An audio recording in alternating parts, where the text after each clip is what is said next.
Welcome everybody to the second seminar for the South American Confederation of Football. In January we had the one that, in the end of the Conmebol Libertadores Cup. And here in Bucaramanga we're going to have the second seminar with F of Feminine in Evolution, which is Conmebol. In Bucaramanga, it's not a coincidence. One of the capitals that the feminine football has around the world, no doubt, is going to be transformed from here to Saturday in the epicenter of feminine football of the continent. It's a great pleasure to be with you all here. This is a multilingual opportunity through all the digital platforms of the Confederación Sudamericana de Football. You can have this contained in three languages: Spanish, Portuguese, and English. We're going to be with 2 days with more than 40 expositors, with lecturers to evaluate and listen to you all and listen to us, and so that we can you can give us ideas on how we can support the feminine football in the region. Let me tell you a little bit of a tale, if you allow me. My first transmission of football was in the female channel in 1996. It was in basically on a marginal schedule because female football 26 years ago was something that was very incipient and didn't have the opportunities they deserved. I was telling my friends that I'm transmitting on the female football, and they say, female football, what is that? And today we can say that we have an absolute changed reality. We need to improve most. We need to continue supporting. We need to continue growing because the female football needs more entrepreneurs and more seminars and more summits and support from the federations. We have the Colombian Federation here, the FIFA and Comebol supporting all this, obviously. So the female football is not just a fever of a weekend or 20 days, but it is also transformed into an opening that will bring our girls so that they can have in football an opportunity to growth and have a personal realization. We have here the increase of football values and our technical capacities, and so the female football does not stop receiving and growing and being the first objective or goal to become the best female football in the world here in South America. I want to thank particularly Montserrat Jimenez, Secretary of CONMEBOL and Judicial Director, and Mr. Cumpido, who is a Secretary and the Director of Development of the South American Football Association. So I'm going to bring you up here, so Neri, so you can start hearing all the great opportunities. Remember, this is in presence and virtual. We're going to have a lot of people with debates, but also virtually. Neri Cumpido, welcome.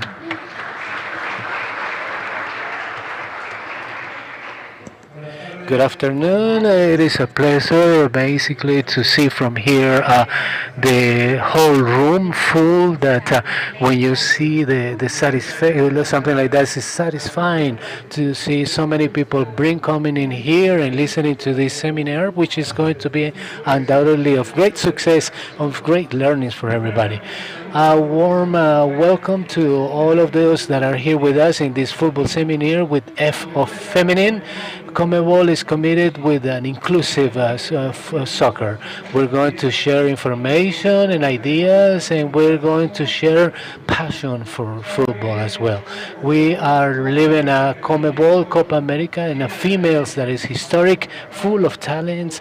We're going to continue developing the discipline so that more women and girls can play soccer, and we can have the acknowledgement of the best South American football. And Arena, from the South American football, we also believe in ourselves. We must believe on the South American soccer, where is the base, where we have all the talents, and where we have the best players, females and males. So we need to win the football, because we think that is a difference that we have with other places like Europe. We need to believe in ourselves, because from South America we have the best. after we develop in some other place, yeah. But the football is born and is made and is grown in South America. So all of you, from each of you, a little bit of a contribution to continue strengthen the South American soccer. And undoubtedly, we're going to be here in the first levels and in the first of the world. So let us begin the seminar. Female football, female soccer with success and learning and with a huge amount of ideas that can be exchanged so that we can improve ourselves. So good afternoon. Welcome to you all, to my friend here who has Madame Montserrat that has to do tomorrow, do the sacrifice on the third or fourth place in the tournament. But welcome to you all so that you're going to have a great success. Thank you very much.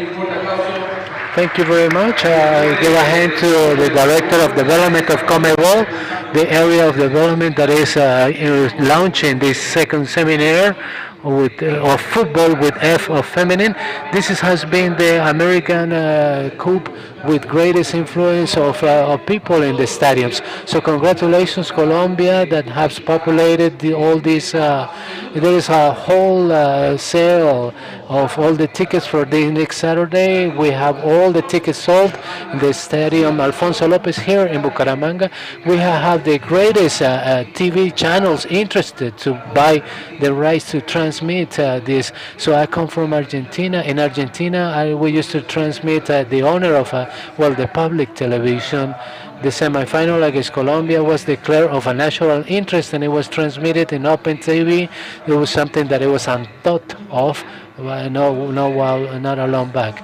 So it is all thanks to all of you supporting this, the female football, female soccer.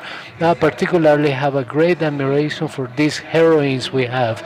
Yeah, yesterday they were telling me some stories of women that not so long ago were chased, were harassed because they were playing soccer, because they thought that there was a man thing. Oh, today, luckily, we see those things, we disapprove those things, but we also admire all the hard, silent work of so many heroines that open up the way so that we could enjoy this female soccer.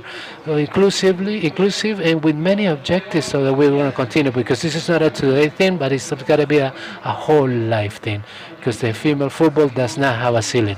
We continue growing. Thank you, Neri, and thank you to Montserrat Jimenez to be with us here, obviously. And we're going to start then with the first chat, with the first lecturer, with the topic of 1978, yeah?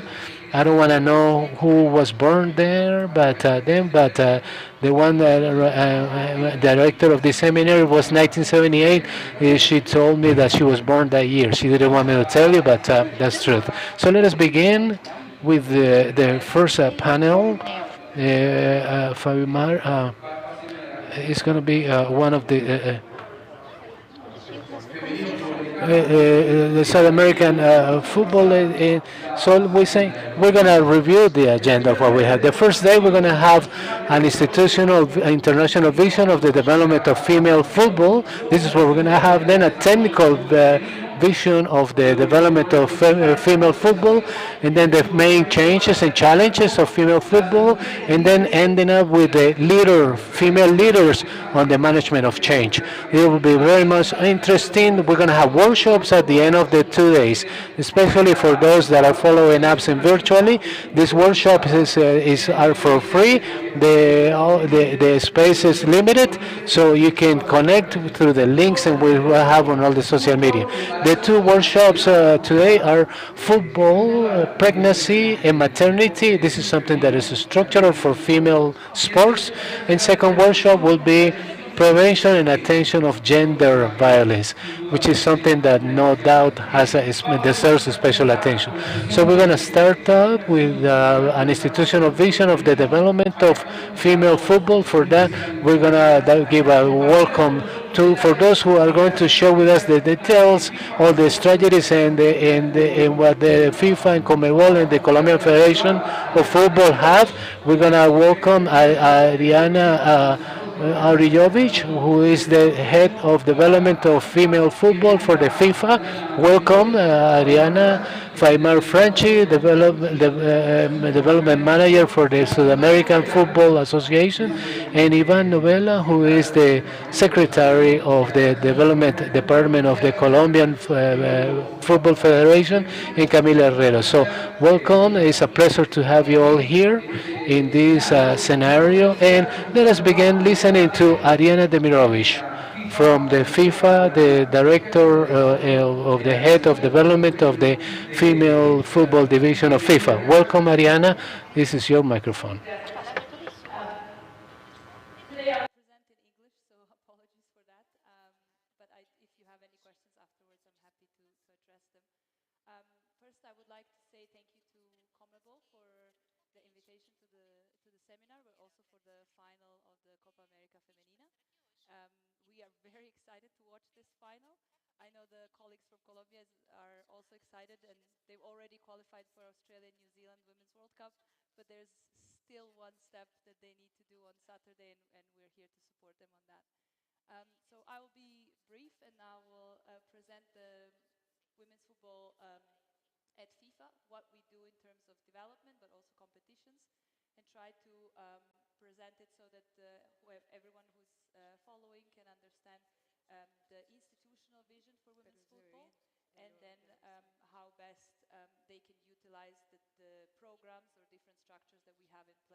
Veo muchos de ustedes que están sin los traductores y no están pudiendo oír la exposición de Ariana. Tenemos transmisión. People that do not have the radios for the translation, we have simultaneous translations from Spanish and Portuguese. So can you please take your radios in the entry? If you don't have it, if you want to hear Ariana and listen to what she's saying, at the entry they can give you the radios. Yeah, so that in that way you can continue on. So go ahead. Go ahead.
at FIFA level, but also at confederational level, we are signing partners that are particularly there for the women's game, allowing us to understand the value of the game, but as well to grow going forward. In the pillar govern and lead, I would say this is something that is institutionally very important, and not just for women's football, but for also women in football. Because women's football does create a platform for many, many women to be part of the women's game, not just as players, but also as administrators and executives, referees, coaches. So this is something where we pay a lot of attention to make sure that we create that access for the women around the globe.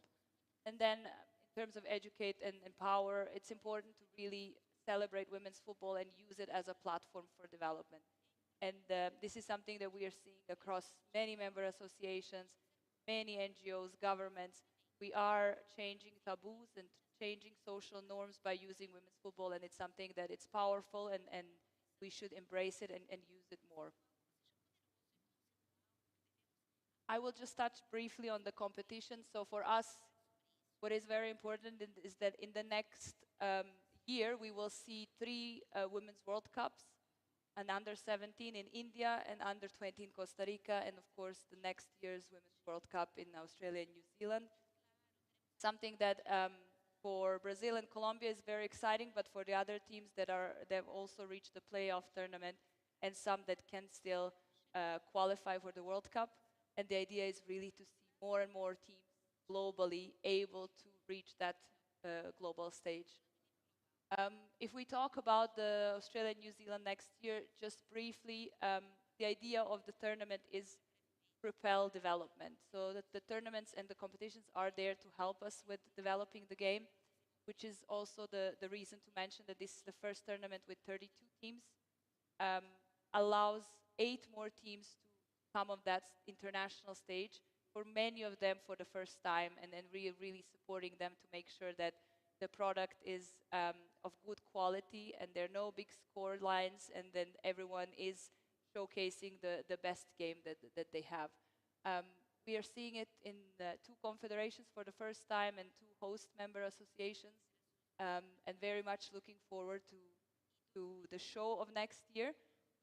Understanding what this month of July brought for you in the region was Copa America, but for the rest of the world, it was also the women's AFCON in Africa, there was a women's Euro in Europe, there was a competition in Oceania, there was a competition in CONCACAF, so it was very much for us at FIFA a celebration of women's football.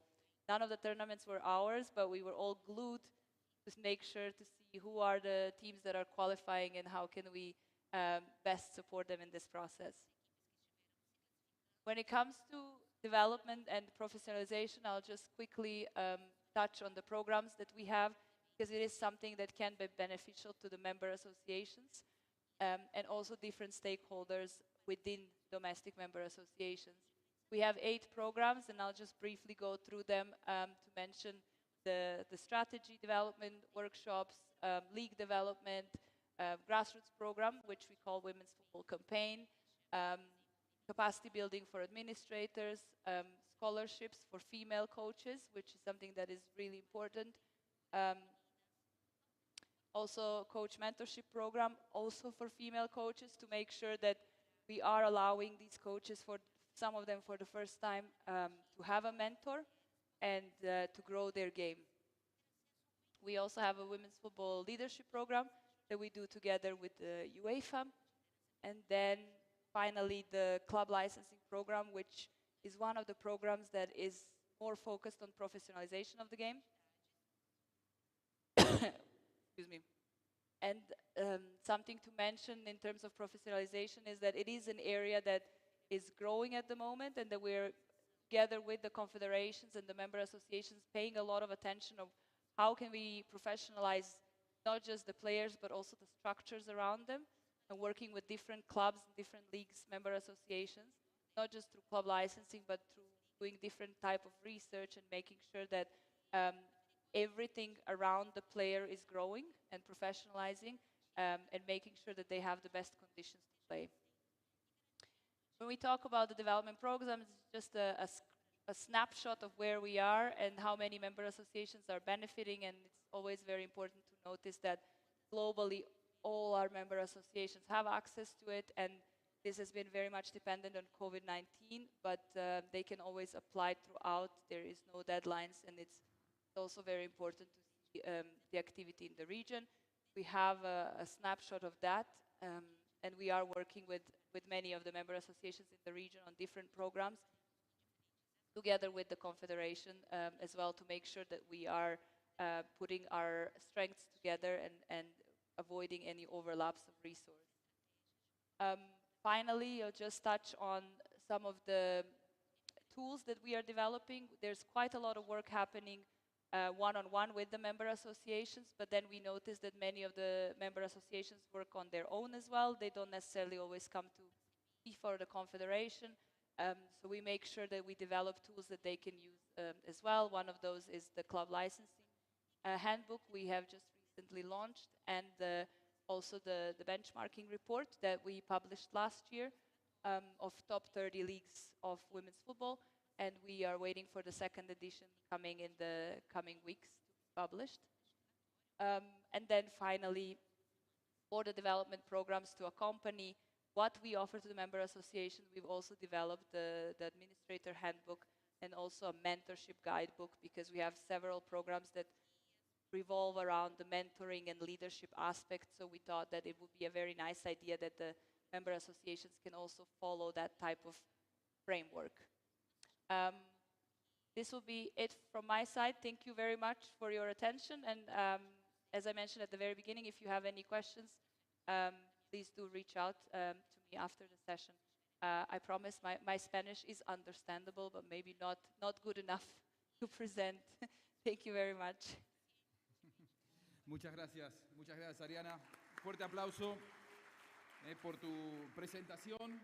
Muy interesante el trabajo y los cambios que vemos, que incluso el impacto del Mundial de Francia 2019, que fue fabuloso. Me acuerdo que se disputaba simultáneamente con la Copa América de Brasil y realmente eran dos espectáculos fabulosos para disfrutar y para ser testigos del crecimiento del fútbol femenino. Cuando hablábamos con Fabimar en la cena de anoche, ella me comentaba, Fabimar Franchi, me comentaba de su preocupación por colocar al fútbol femenino sudamericano en un lugar de oportunidades a nivel de fútbol mundial, de crecimiento y por supuesto también para impulsar que las chicas puedan ir captando también los valores del fútbol, ¿no? Y también de las capacidades técnicas que son inherentes a nosotros, los sudamericanos. Así que vamos a darle la bienvenida y escucharla a Fabimar Franchi, quien es la gerenta de desarrollo de fútbol femenino y que también nos va a contar cómo se está trabajando en la Conmebol. Super. Bueno, muchísimas gracias. Bienvenidos todos a esta casa del fútbol sudamericano traída a Colombia para celebrar la Conmebol Copa América Femenina. Muchísimas gracias a Colombia, muchísimas gracias a FIFA por acompañarnos en el inicio de este foro. Muchos han trabajado para que todos estemos acá conversando y compartiendo en estas sesiones, el equipo de Winslow, Nike y la CAF, que han estado con nosotros acompañándonos. Y inicio de esta forma porque la idea que tenemos desde la Conmebol, el compromiso que tenemos todos los funcionarios y funcionarias de la Conmebol, he tenido la oportunidad de contar con el apoyo de líderes mujeres que hacen parte de la organización, desde nuestro presidente Alejandro Domínguez, el compromiso que tiene la Conmebol de posicionar y transformar el fútbol sudamericano en un referente mundial. Para esto nos hemos enfocado principalmente en 3 pilares. Para ello, el primero tiene que ver con fortalecer las competiciones, cómo generar más oportunidades de juego para las chicas, cómo generar más oportunidades de juego para las niñas, para las mujeres que quieren jugar al fútbol. Para esto se han creado 4 nuevas competiciones, se modificó la frecuencia de juego de la Copa América Femenina, hemos incluido muchos más torneos de formación y de desarrollo de base, que a nosotros nos llena además de muchísimo orgullo de por primera vez comenzar a ver a los nuevos talentos que jueguen su primera Copa América Femenina, como Linda Caicedo, quien desde los 12 años comenzó a crecer dentro de las ligas de desarrollo y hoy la vemos destacarse como una figura sin duda muy importante para el plantel de Colombia. Por otro lado, cómo formar a nuestro talento, no solo a las jugadoras, a los cuerpos técnicos, sino también cómo involucrar a las árbitras, a mujeres líderes dentro de la gestión del fútbol, las delegadas, la comisión médica, los periodistas, las periodistas, cómo todos hacen parte de esto. Y para esto, nosotros en todas las competiciones durante los últimos 4 años hemos realizado capacitaciones y formación en cada uno de los torneos.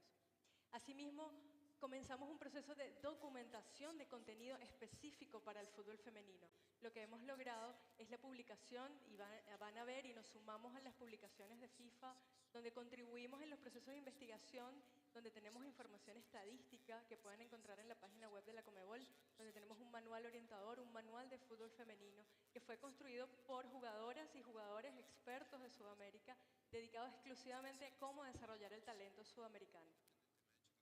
Por primera vez hicimos el análisis de las competiciones de la Libertadores femeninas, hicimos 2 análisis, y en esta competición estamos realizando también el análisis de la competición. Y es un análisis técnico, pero que va a dar visibilidad del talento que estamos Visibility to the people that are going to do it.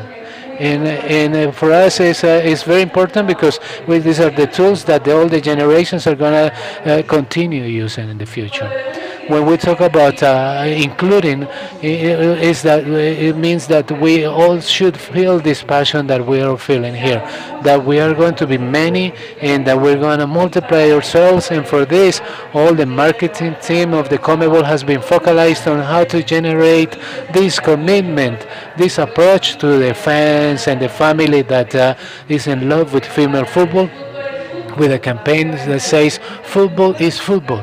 Those who love football, it doesn't matter who plays. It matters that everybody that wants to play should play. That's what we're talking about. In the framework of these 3 columns, we have developed activities on these different federations where we support and we share experiences, we finance projects, and we have resources so that our federations can continue developing their own competitions. And we can move on to the development of their strategy and the implementation of the strategy. That's why I don't want to extend myself too much, and I want to give the microphone. I'm going to jump the protocol, and I'm going to give the word to the Colombian team that has done an interesting work that we have seen in this competition as well. So please, thank you very much. I want to make the whole move on to the microphone here.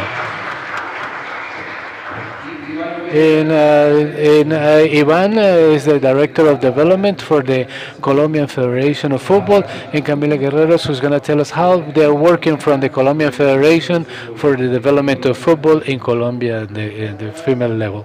Okay, thank you, Juanjo. First of all, good afternoon from the Colombian Federation of Football. We are very happy to not only to organize this American Cup that has shown us this cup today, that the female football has grown a lot, and the demand of the selections and the press and the stadiums and the hotels and the training fields require the same level as any other competition of men, and that brings us into a higher level. Thank you very much again for Neri, Monse, and Fabe for organizing this kind of events that complement us on that sports part that comes from the fields, and it comes into a room like this to share our experiences of everything that has to do with the female football in all of these years, not only in FIFA and Comebol, but also in all our Colombian federation, what we have worked in many years and what we are thinking of doing from here on. Something Juanjo was saying is that before the players were harassed because they were playing soccer, and yesterday something interesting happened to us is that we were trying to make a meeting with the captains of the teams, and I couldn't because they were being harassed, but to take pictures and give autographs, it was almost impossible. All the amusement that we have, and all we have childrens and daddies all looking out to get pictures with our players, and that's something that we hadn't seen before. But with this kind of competitions from here on, and what we have done in Colombia in the side of the female football is so happening. I'm so happy to see that they are protagonists now, not only in the fields but also outside the field, the soccer field. That for us is something that it makes us very proud to be able to participate of a World Cup or an Olympics games. That it is something that is a matter of great happiness for the federation, because what we have shown, what we have printed in the paper, in the documents, has been brought up in reality with results. And there's not many that we get achievements, but thanks to what our players have done, we have made it. We are successful. And Camila Terreros, who is in charge of all of this for the federation, could tell us what we have worked on these past months, creating this strategy, and what is it that we're looking for, and what are we aiming to. Good afternoon, everybody. For me, it's a pleasure to be with you all here. Thank you, Fabemar, for the invitation, and Comebol for this opportunity here. I'm going to go a little bit hand to hand to what Fabi was telling us and Ariana were telling us about the FIFA programs and Comebol and how we have evolved to it. The female football strategy of the federation that we started about a year and a half ago, precisely with one of the development programs that FIFA offered us. We requested the program and we started working along with the advisors from FIFA, Andrea Roebor and Lucia Mijares, and developing this document and this strategy, because we needed to know where we wanted to go to, what we want to reach to, acknowledging all the talent that we have in Colombia in female football, and printing out these ideas into a document that will be not just a document, but that what we printed out in those papers we could meet. We have done it so far, and in the future, what we want to continue on doing. So, in so many chats and meetings with Andrea and Lucia, we started thinking, all right, so what is our mission, our vision, and our values, and where we want to go to, and which were all those columns or those strategic areas that from the federation we want to develop and we want to complement for the development of the female football in Colombia. So what we had are these three strategic areas: training, national selections, and promotions and empowerment. The, from there, we spent off general objectives to the short, mid, and long term, and the KPIs established for each of them to measure our results. In the area of training, what we want to is to establish a training program for the whole female football ecosystem, from trainers, referees, administrators, that everybody will have and that baseline and that information of where we want to go throughout the whole country, not just in the main regions, which are that are most highlighted, but Colombia as a whole. In this area, we have been working from the Department of Licenses with Felipe Castro. We have a program of licenses established with more than 7,300 licensors already trained. Out of this, we have 50 females. In the other licenses programs, we have 394 pro licensors, but only 3 females. This is a challenge for us, that these female trainers will continue training not only with pro licenses, but with all the licenses A, B, and C. In this moment, also, with a program that we applied for the FIFA for the scholarships for trainers, we have 2 female trainers right now in Cali to obtain their own pro licenses. And in the future, what we want is to have trainers in each of the regions of the country that will help us deploy what we want from the federation and technical personnel, so that all females in the country can have opportunity to merge, to join the female football in this department that we know we have a lot of talents. For the national selections right now, I am very happy, but in this moment, I can present to you that since we started working, the first objective we have in the short term was the classification to the three female World Cups. But thank you for this. That we make that objective, but we're classified to the three World Cups, and so.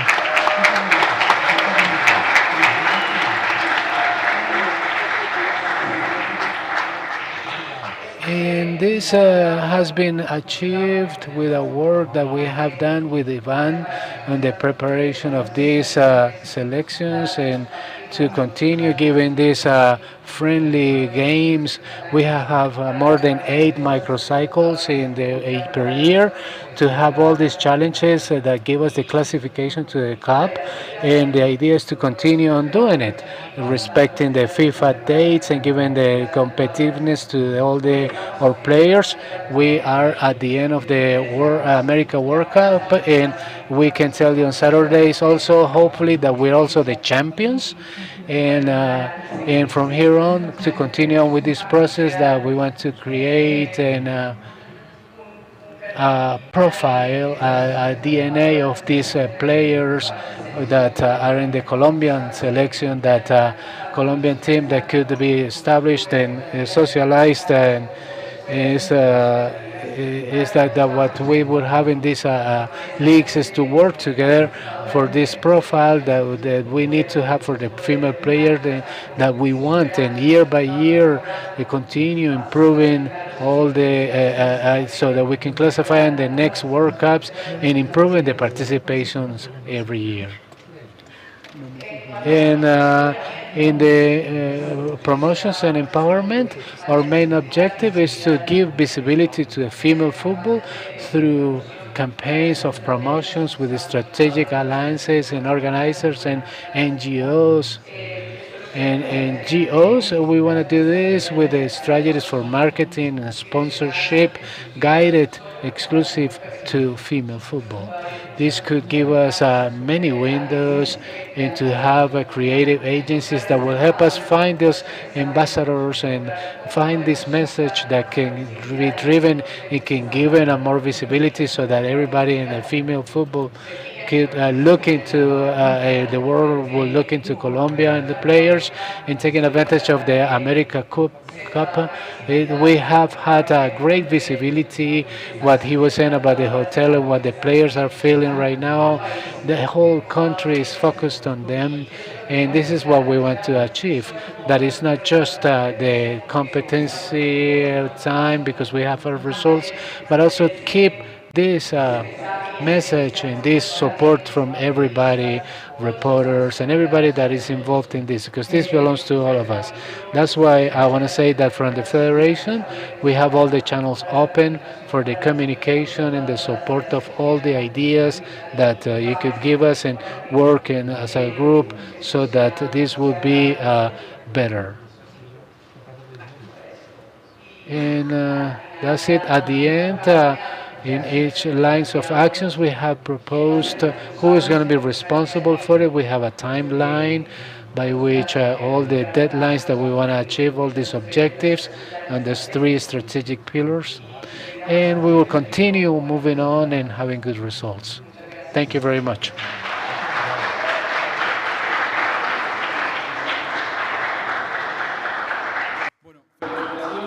Well, congratulations for your presentation. It's very important. It was a spontaneous applause from the people when you said you qualified from U20 to U17, the Olympic Games and the World Cup by winning Colombia, by winning in the semi-final. We get a qualification for the World Cup plus the Olympic Games in Paris in 2024, and in Costa Rica also a World Cup, the U20 and the U17 that will take place in India as well. So there is a lot of things coming from the Colombian football in the coming years. So congratulations. And besides, women's football in Copa America, as of this cup, we have increased the awards For the second place, $500,000, and the champion will take $1 million. So speaking about this, and before wrapping up this section, we will talk also later on with coaches and with people working in the field. We will share a video with you now.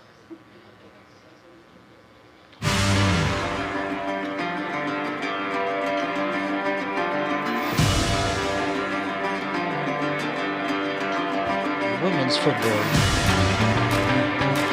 Three pillars for its development.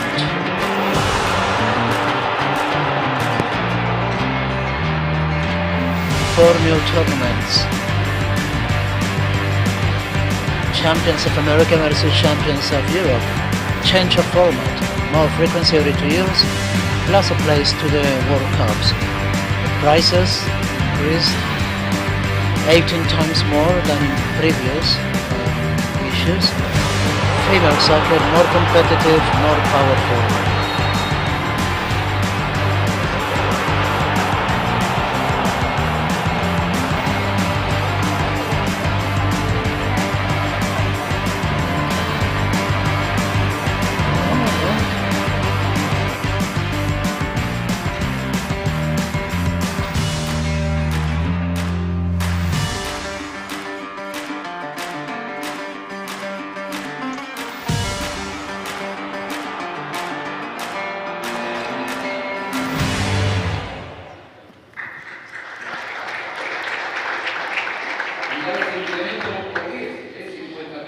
So back in the day, the award was $50,000. So now we have $500,000 as an award for the second place. So it's a good news. At least the Colombian Federation will secure 500,000. But let's hope they make it to champions and they get $1 million. But of course, I imagine they are motivated, and that's good for female football to come to get that money. And even earning that money is fundamental for women's soccer, right? Beyond the sporting achievement, but also the financials is important. Yes, undoubtedly, resources need to be generated for women's football. We need to be clear and aware that women's football still does not generate resources as much, at least, as in boys soccer, but it generates more demand. Having income from women's football, either because of competitions or sporting achievements, or showcasing is more important in order to continue the performance growth that women's football demands right now. Well, congratulations and thank you to the four of you for being with us this afternoon, and also for the representatives of the Colombian Federation, who's living a lot of expectation now. And of course, a great achievement reaching the final against Brazil is a goal. But well, being America's champions will be an extra award, a bonus. Now, so far we have discussed about development. How can we propel, support and accompany women's football so it doesn't stop growing? So let's go to the technical standpoint, the one that works on the key elements to accelerate the training, the education of the players on the day-to-day basis in women's soccer in their own countries. Our guests today will share from their experience what are the opportunities and advantages for training teams to provide answers in the day-to-day learning for each one of the girls, the development of players on the short, medium and on the long term. We will invite now in our virtual screen, which we will have in some minutes, we will be listening to Ramiro Perez, the manager of UIA Urquiza. UAI Urquiza is not as much as a benchmark in boys soccer as in women's soccer. Urquiza in Argentina has one of the highest standards, and the girls that are growing in football, still in the minor categories, want to get to the Urquiza team. Obviously, in male soccer is more managed by more traditional clubs with many years in first division, such as Boca, River, San Lorenzo. But in female soccer, we have Urquiza is the benchmark in Argentina. Jessica Mendoza who is a coach in Resistencia in Paraguay. It's a team that has strengthened a lot. And Aline Reyes, who is a goalkeeper coach in Orlando in the United States. She's from Brazil and has worked a lot in Spain. And nowadays she is a trainer, training girls in Orlando Pride. Thank you very much for being with us, connected in this seminar, Football with F or Female in Evolution CONMEBOL. We will start with Ramiro Perez, okay? So we have the three of them on the screen. Can you say hello to us? Hi, okay, thank you. We will start. Let me tell the three of you, here we have a lot of people in the auditorium in, in Bucaramanga, and many more people are also following us on the digital platforms from CONMEBOL. Thank you very much, Ramiro. Ramiro, you're the manager of Y Urquiza. Tell us about the structure of Y Urquiza in the challenges about working together or working as a team in female football. I just said that Y Urquiza has managed to get a highlight in female soccer, more complicated than in male soccer. And traditionally, the daughter of a friend of mine is playing for Y Urquiza. Oma Paris, she has a lot of pride telling she plays for that team. So welcome, Ramiro. We are not hearing Ramiro right now. Just a second. We have technical difficulties with either with his microphone or our sound. We'll see what goes on. Okay, there we are. Good afternoon, everyone. For us, for me, it's a real pride to be with you, accompanying you in your event. Also, giving thanks to those in the Argentinian Association that gave us the possibility to be here. I was hearing you, and I was excited about the way you talk about us.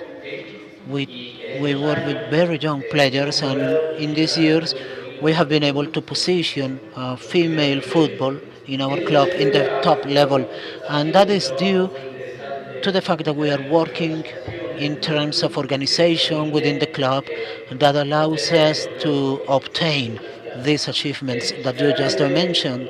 Obviously, we believe that the training of our players is not exhausted exclusively on their physical and technical and tactic training, but there are also a lot of departments that work around that education in order, first of all, to increase the performance levels of the football players, but also to prepare those young to young players for life itself, not only for football. We are convinced that the player, male or female, who is capable of organizing his life or having a peace of mind, manages to get spectacular sport performance. So as you know, when they get to college, we focus on articulating football with education. And actually, nowadays in Argentinian football, everybody is going on that pathway, which we believe is very interesting. As I said before, in order to work on development, we believe in those different departments that are working in order to accompany the young players from the medical, nutritional, psychological, physical, technical, and tactical aspects, and also comprehensive formation. Not only what has to do with work to improve performance, but is not exhausted, sorry, with what the player does during the training and during play time. Thank you, Ramiro.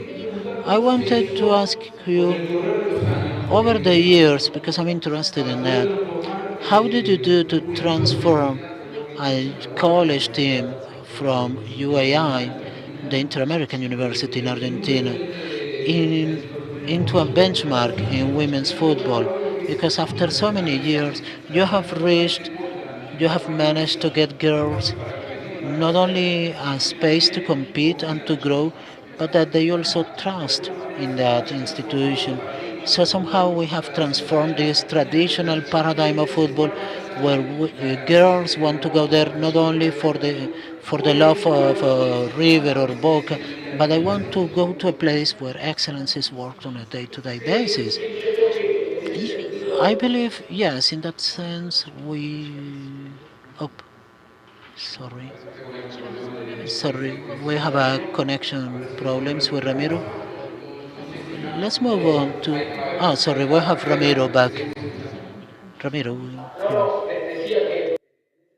No, I was saying that in that sense, the female football in Argentina has evolved a lot. Today, all the environment is generating those conditions. But our experience, what I can tell you, what I could tell you is that, yeah, we are betting a lot on that relationship between the institutions and the players, training them not just in football, but in everything that they surround.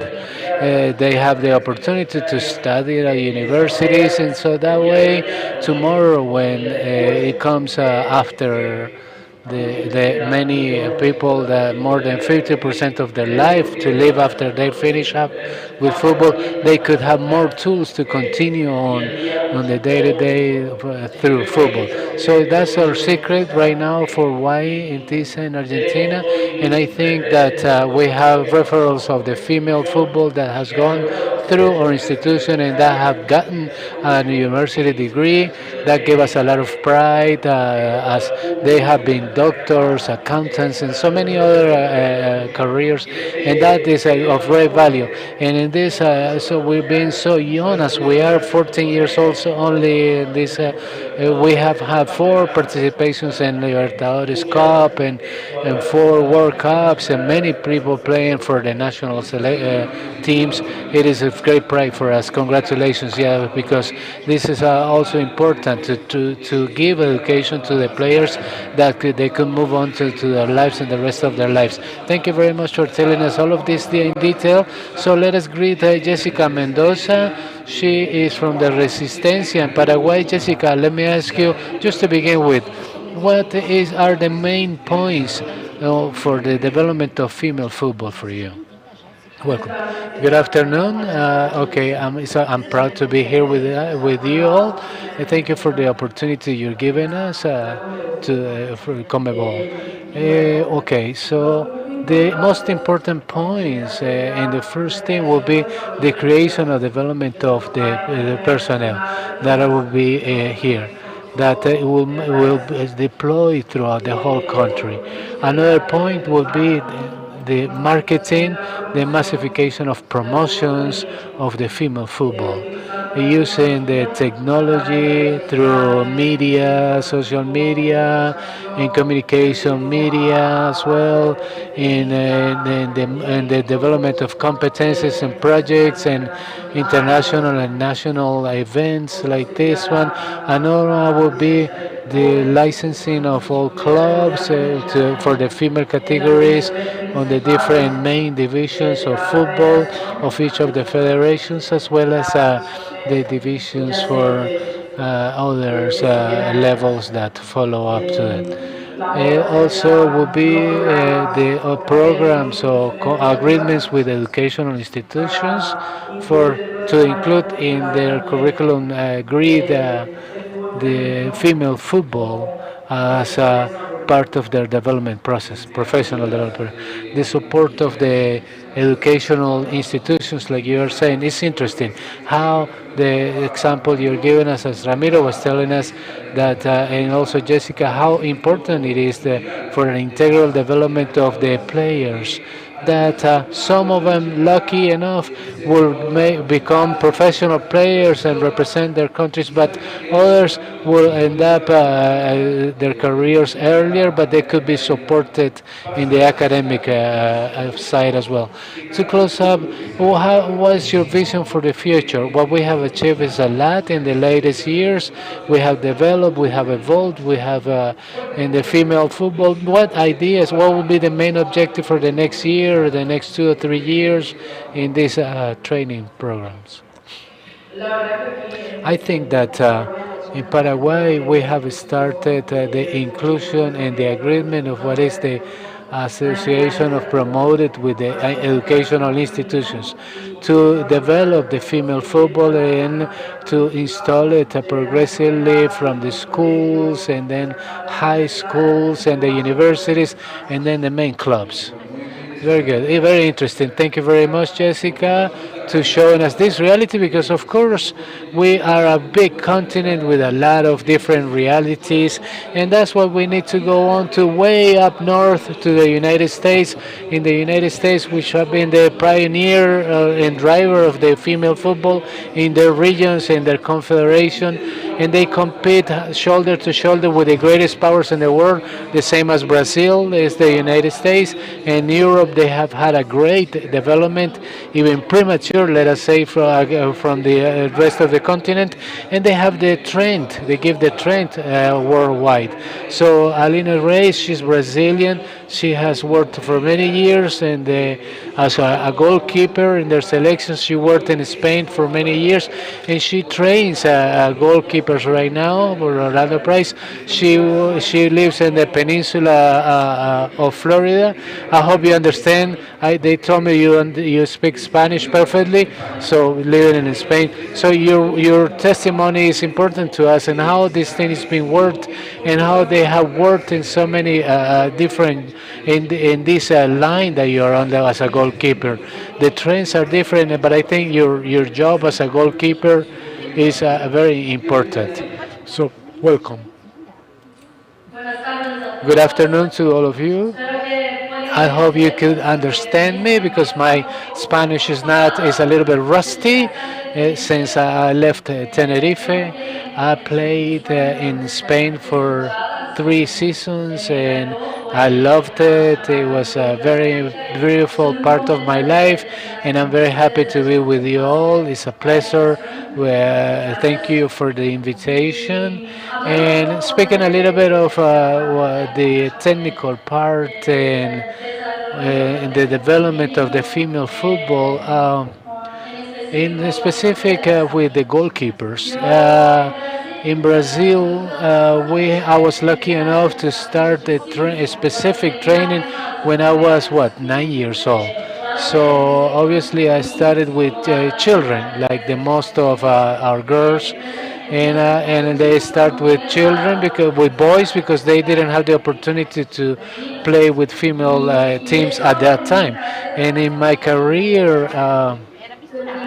It was greatly important, the specialization and the specific training, so it's a very early age. And that's what I see in the United States. The big difference is that from the 6 or 7 years old, the girls have the opportunity to have a specific training. Obviously, you don't know if she's not gonna be a goalkeeper or some other position in the field, but they have this type of training already, and the I worked when I was working at the university. It's the same when girls have 7 years old, they need to play in all different positions in the field, and they need to go through to the goalie as well. So all of us had the opportunity to try out something new, and little by little to understand what they can like best. So for me, not just talking about goalkeepers, but also speaking about female football in general, on all the positions in the field, what is different from the United States is the opportunity they are given them to play football at all levels, starting from a very young age in the middle school, in the clubs that they have sub 20, sub 15, sub 12 years old, going all the way up to the university that everybody's talking about how important is the merging of the education with the sports. And I also was very happy to have the opportunity to do that as well, and to do my college in the United States while I was playing, and obviously get into the being a professional, because in here we have a very strong league in the United States, very important. In fact, in also additional from having the opportunity to play as professional, we also had the little girls, from 10 to 12 years old, they looking, watching the TV, the players, the female players playing as professionals in the Olympics and in the World Cups, and to have these references is something that it drives them and promotes the female football. For me, in the United States and also in Spain, I was in contact with the the strengthening that they have in the base categories. For me, that is the biggest idea, the main idea, to be able to reach to the objective of having girls practicing female football, soccer, to have a national league that is strong and can compete with the biggest. And for that, the most important thing is to start from the very early age and little girls to having references so that they can have access to the female football and opportunities to practice.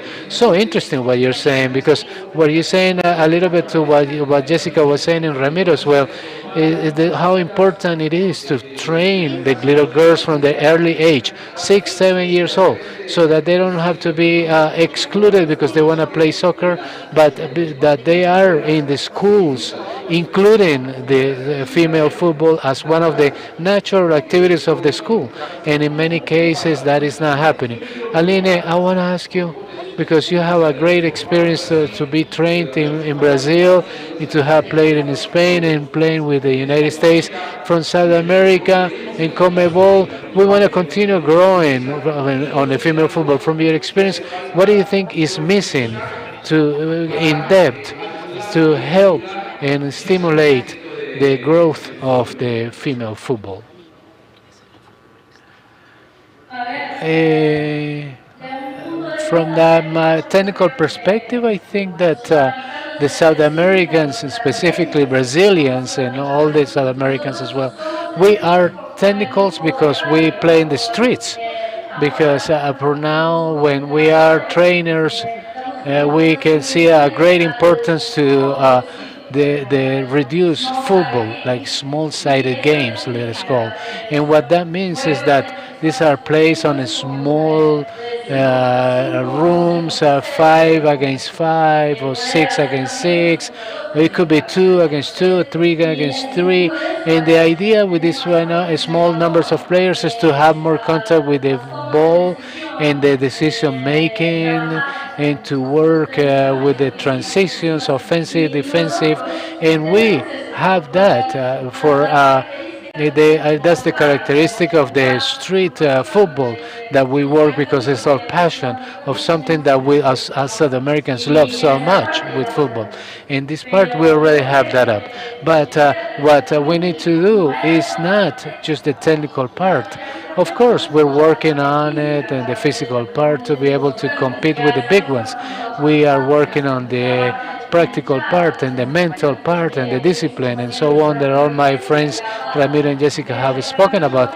But for me, what we are missing is more the opportunity of practicing the female football and to have teams of all ages in tournaments. For me, the strengthening of the competitions in an environment of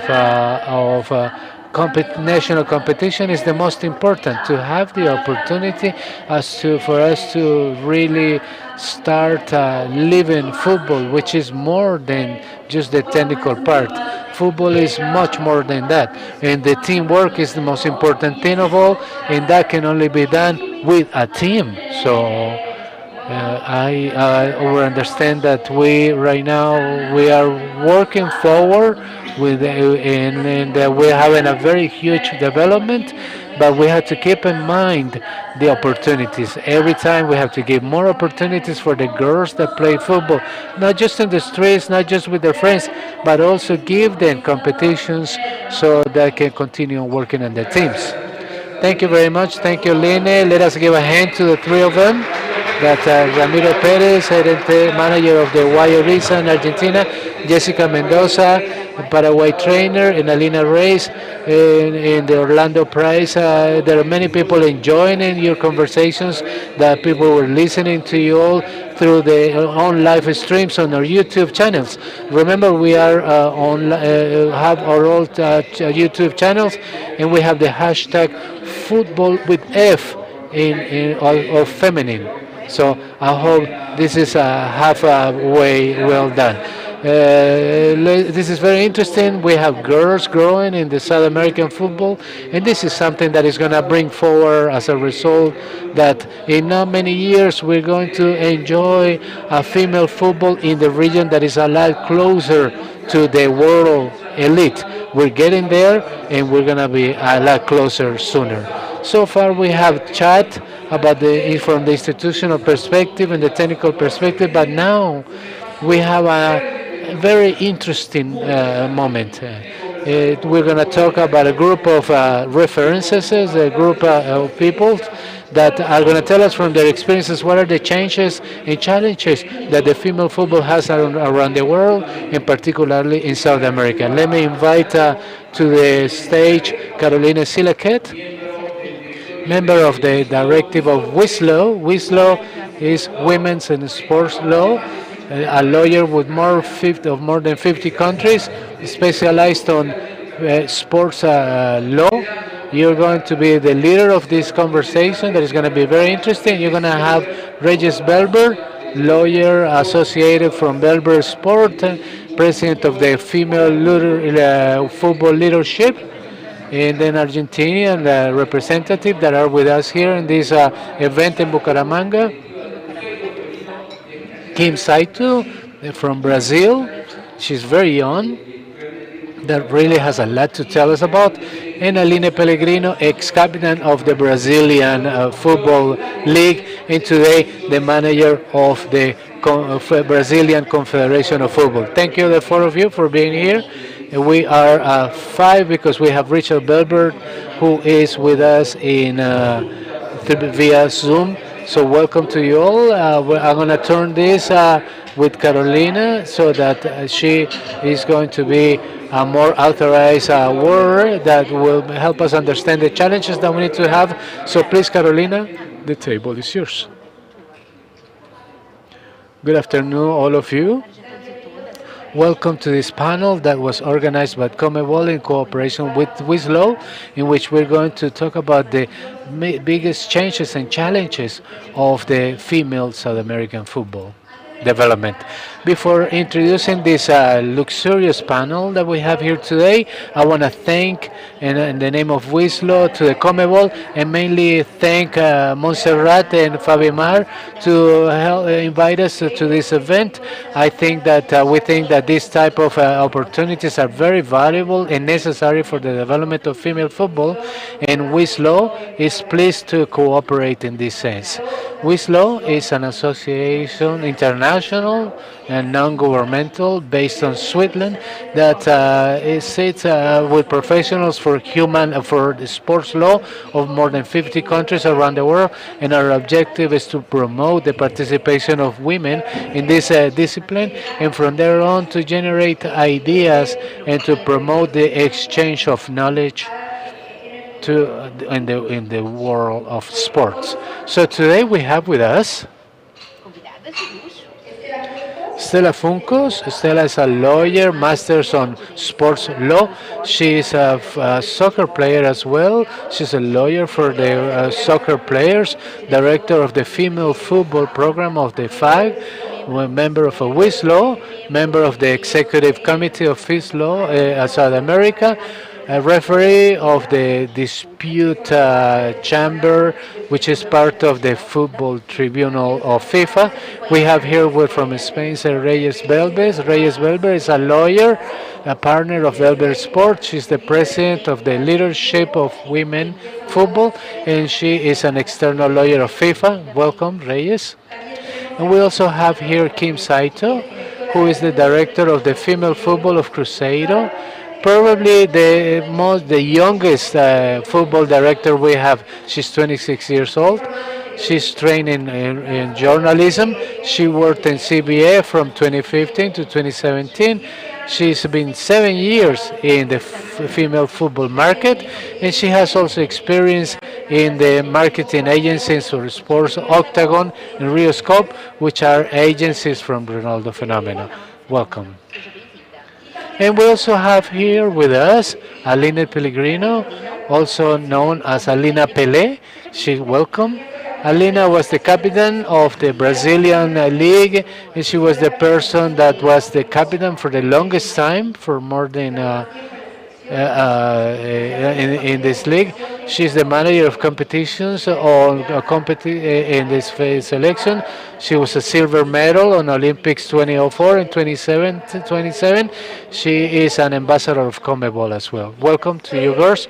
So very well. The idea is to generate here a conversation, so please feel at home. Stella, Argentina, along with Brazil, is a leader in the development of female football in South America. What are the factors that drove this development, and what is the contribution of the syndicate in that sense?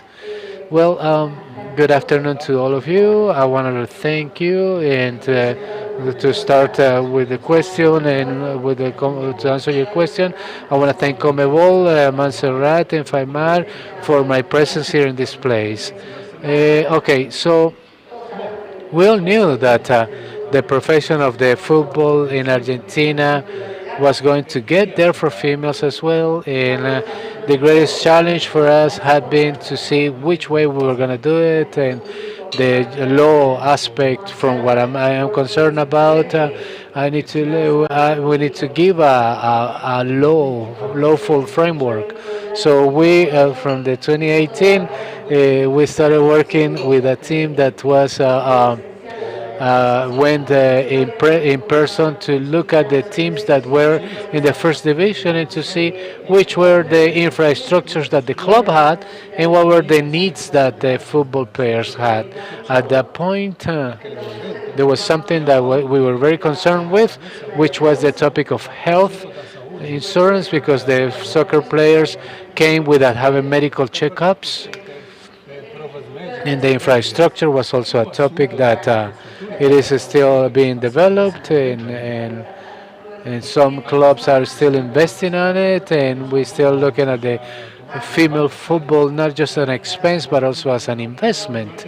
So in that sense, we merged with the Argentinian Football Association to have this law framework, and from there, for many conversations, we got to the conclusion that the best thing for the female players was that she will be incorporated with the collective work agreement we have for the male football, which is a very good agreement, particularly one of the best in the world.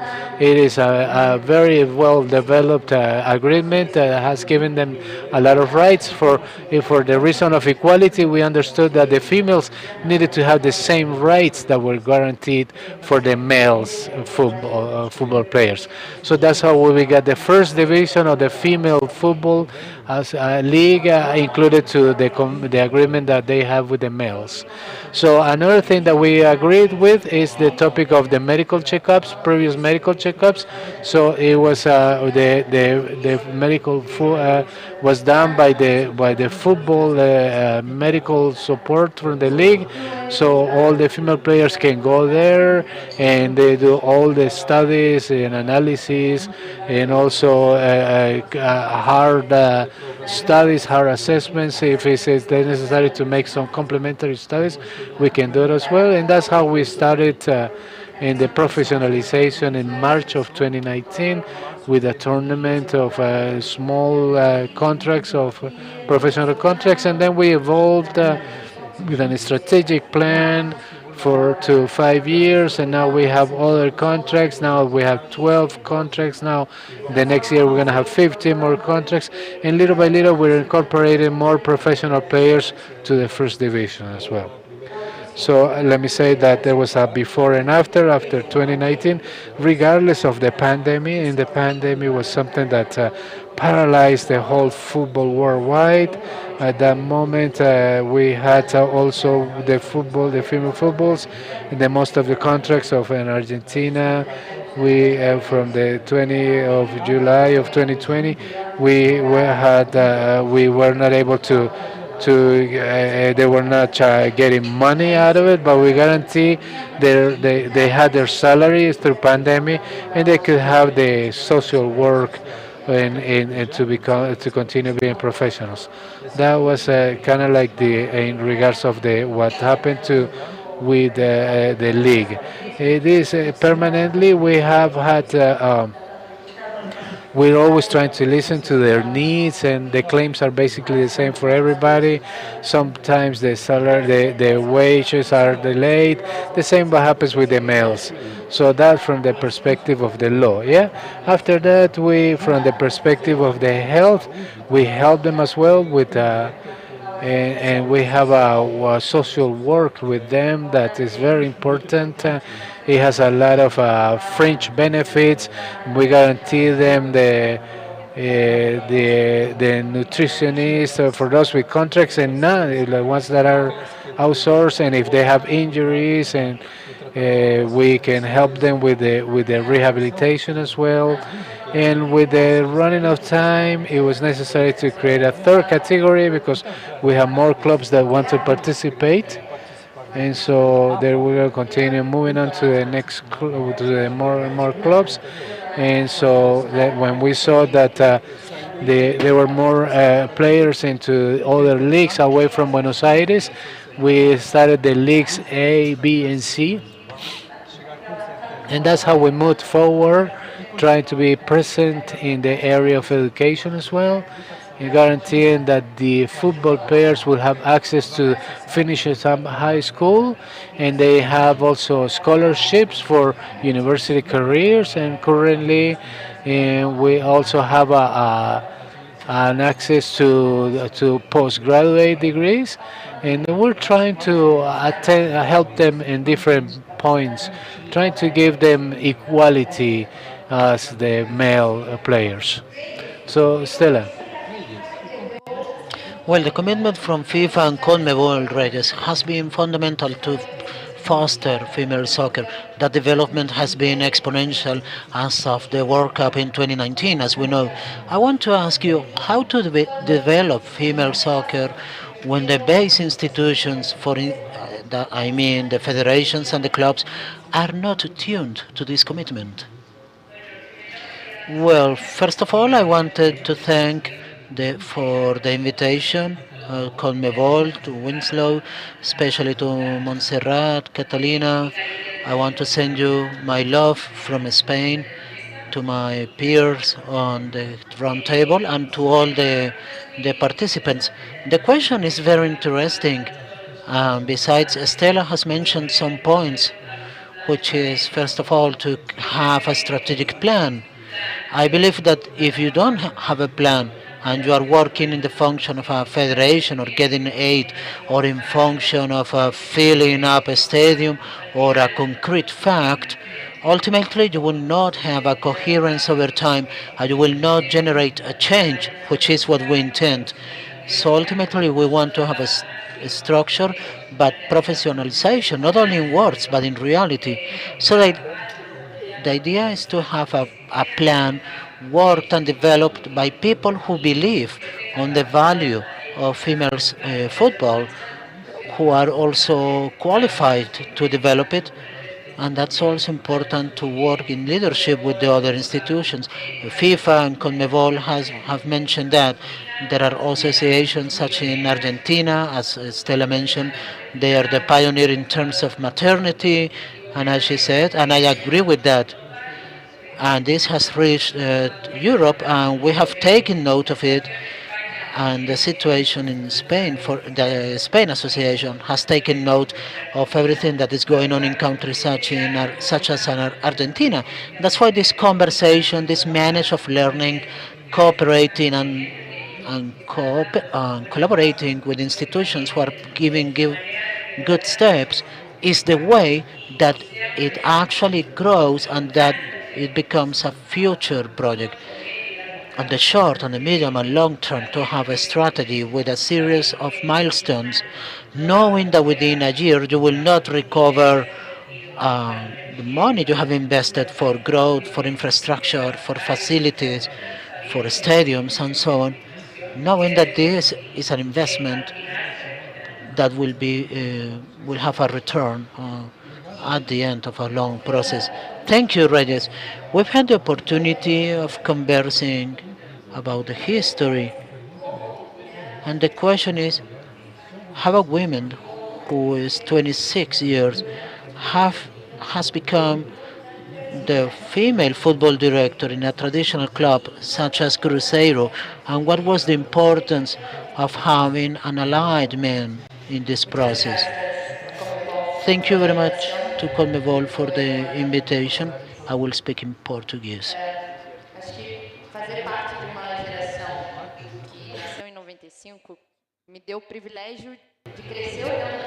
It's a, it's been a privilege to make women grow in different positions. Therefore, the effect on this that this has on a boy or a girl who has the support of the school and the family to play football or for any sport is a big part to reach 18 years of age and choosing to work in a communication medium or in journalism for I had the opportunity at a short age to work with female football and make a career plan of it. So it is backstage where the decisions take place to find the opportunity of using other women's voices to tell stories. And the step to make it to Cruzeiro and to make to a management pillar was a pathway to get familiarized with football within the Brazilian Confederation of Football from 2013 to 2015 that has given me a wider side of what happens at the national team, particularly on the foundations. And actually, since 2017, working with agencies with Ronaldo, a phenomenon, a man that after retiring from the pitch has followers, many followers, and many companies that he owns, who has a commercial view. So I believe all of his life experience, besides seeing women as benchmarks, obviously to understand that some needs in the market need to be filled, and that's the invitation of that need. There is a female football department to find women who are ready, and this somehow presents an opportunity for the club, recognizing that the experience may be in another segment, but also aware that we need to give the opportunity to train new women in cases of leadership. And beyond that figure of Ronaldo, I would say that all the hierarchy of management, how important and how decisive it was to hear from managers who are on the flowchart above the position I was offered, and also to acknowledge that still in 2022 there are cultural barriers that somehow affect the development of female soccer. So a man simply can have a history or social or cultural aspects that may trace those developments. That's a huge first step. I believe that the second step towards this good management by Ronaldo, who has the purpose of having a club with a very centralized view on what is to become professional and to develop, that this is an ongoing process. So I believe there is a lot of support from the board of directors.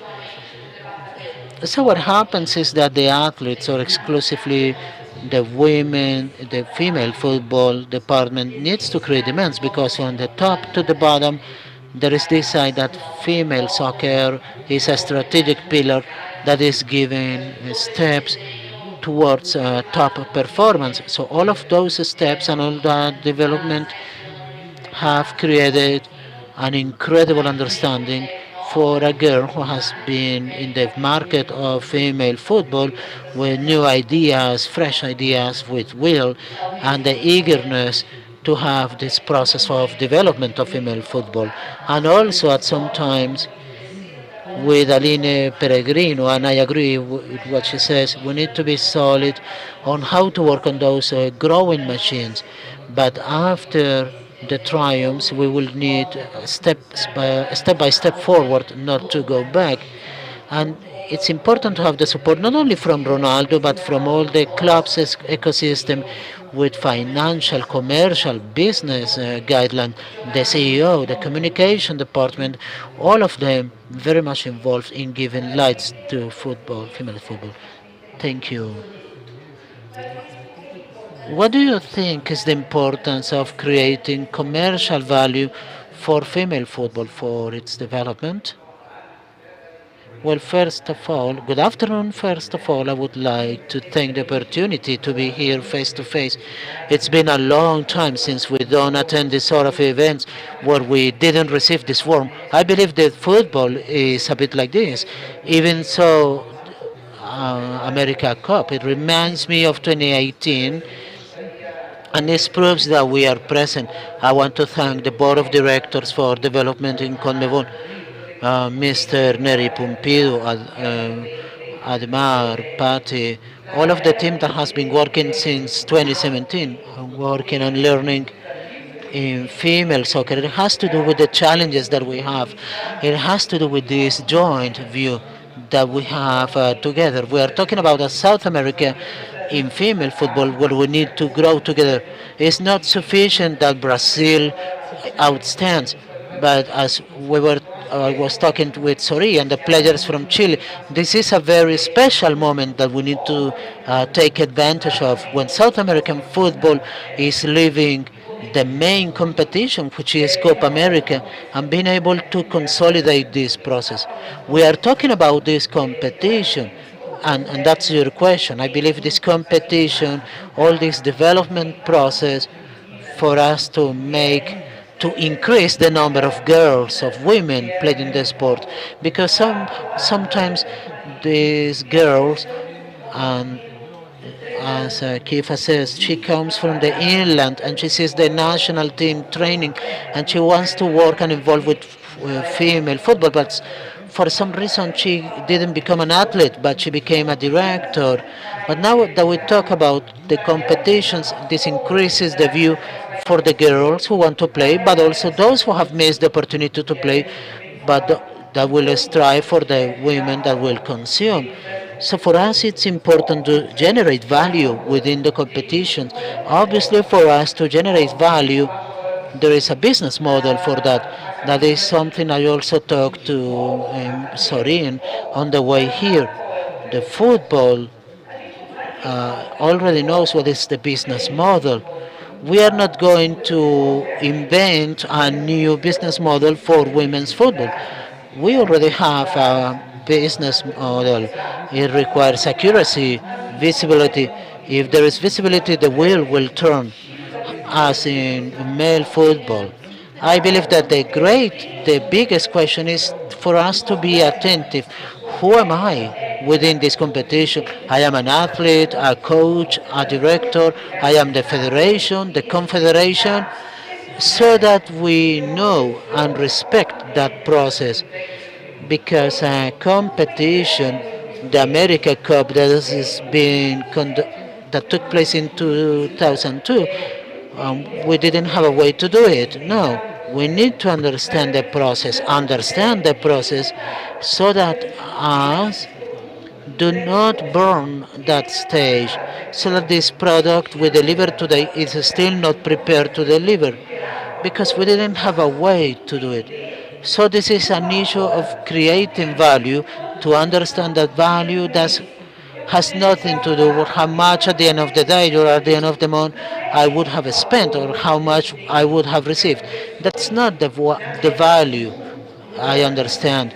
But competitions in South America and Brazil, clubs competitions, the Libertadores Cup, when we think about national team competitions, because what the Copa America gives uh, is not given in the under 20s competition, but the U20s have more value than the seniors. When we see Linda scoring the goal that qualifies Colombia for a final at home, and when we see Linda playing in a competition with that development since she was 14 and being supported by a project, the CONMEBOL, the talent development program, that's the great value. It all goes through the competition. The development of world women football has to go through base competition, clubs, national teams. But for me, that value not necessarily is the value in the business model, the one that we are used to have at the end. Again, money. In this case, the business model is the same, and the competitions will have another value, another word, and that's another process. So to leave that provocation aside, to leave this thought-provoking process for you is what is the value of the under 17 or under 20 competition. But nowadays, those who have a greater business model is for seniors, and only it's more important there. But I believe this is a process, and I'm happy that we're having a space like this to exchange ideas and learning about the process for development of women's football that we are just beginning. Thank you.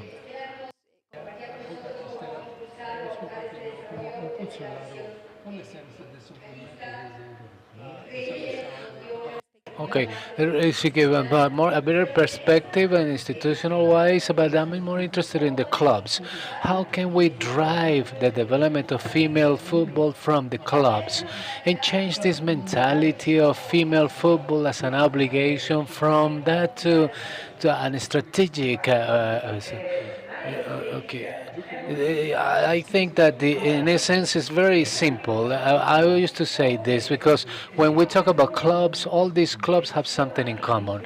They are there in their own statutes to develop football. Their decrees are not saying that they're gonna develop male football. I am in a club, and most of the times of football what the main strength of this football of that team is to play football. So when we talk about a club, a team that has the mission, their mission is that is them saying it. It's not me. They want to develop football, and they have to develop football for everybody. They're gonna have a main boss, which is a male team all the way to 2022. But if we're talking about Copa America from 10 to 15 years, that main driver is going to be female professionals. So that perhaps could be the is something that it is going to generate the hierarchies. The FIFA is responsible to develop football worldwide, and the responsibilities of the different continental confederations that have their own members, and they have the obligations to have their clubs affiliated and the football that the female football needs to be included into this process because right now we're out because so we were forbidden and there was a cultural thing for different situations in the past, but when we're thinking about the clubs, these clubs should never feel obligated by a rule of licenses that says that they need to make a female football. A player that was from the Boca Juniors is a player that was from Corinthians or a player that was from different other teams and had a daughter that learned about football. She felt football because her daddy was a football player, so that she is going to have that love and that passion for that fan. But that little girl needs to be able to have the opportunity to play with their club that they love.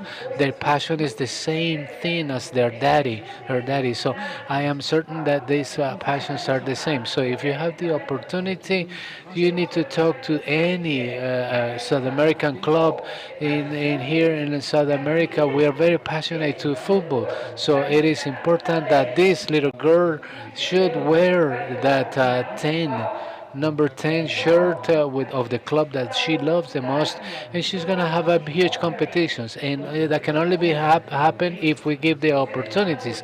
So when we see that development process, if you give that to the clubs to having that development, they're not gonna do it.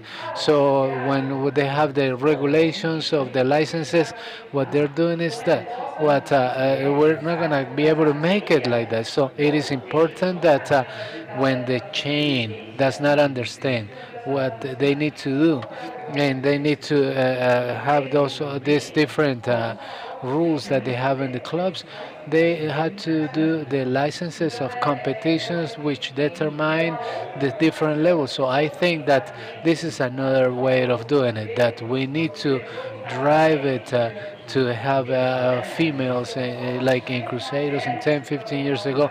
They need to understand that when a female gets to these places, we're gonna be able to compete the same as with the others.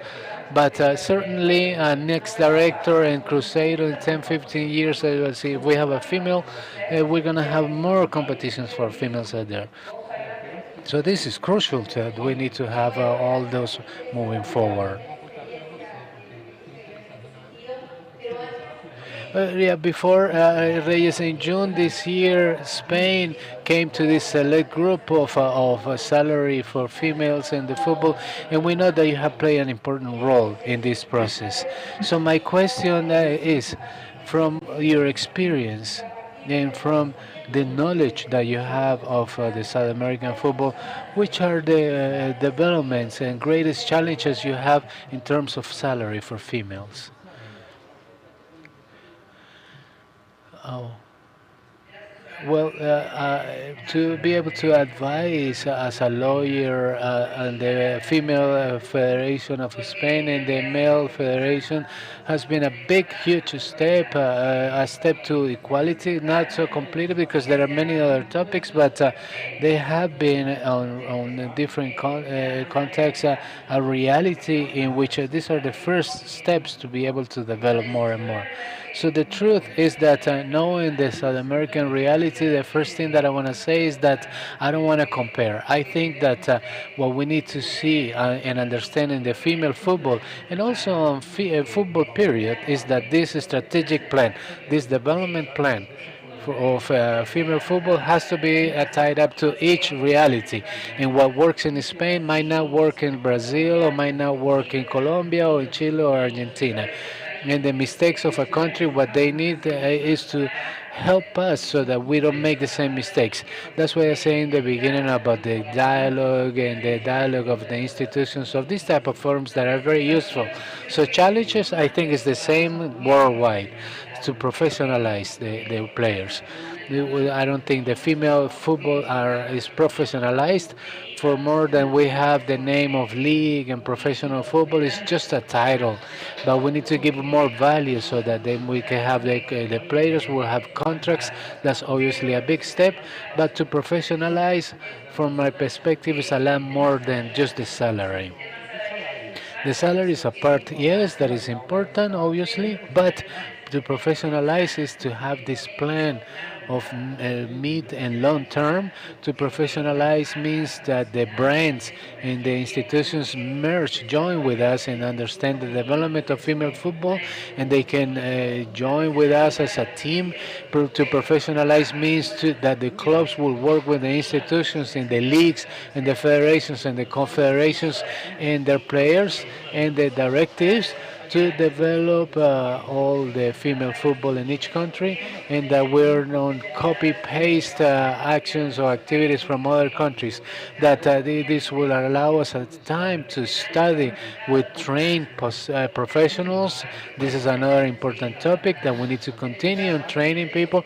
We need leaders that would understand that we need to work in for the diversity, and diversity is positive, and to have females, as we have seen in this excellent panel well trained, that are leader in different countries in South America, it is a positive thing. It's never going to be a negative thing.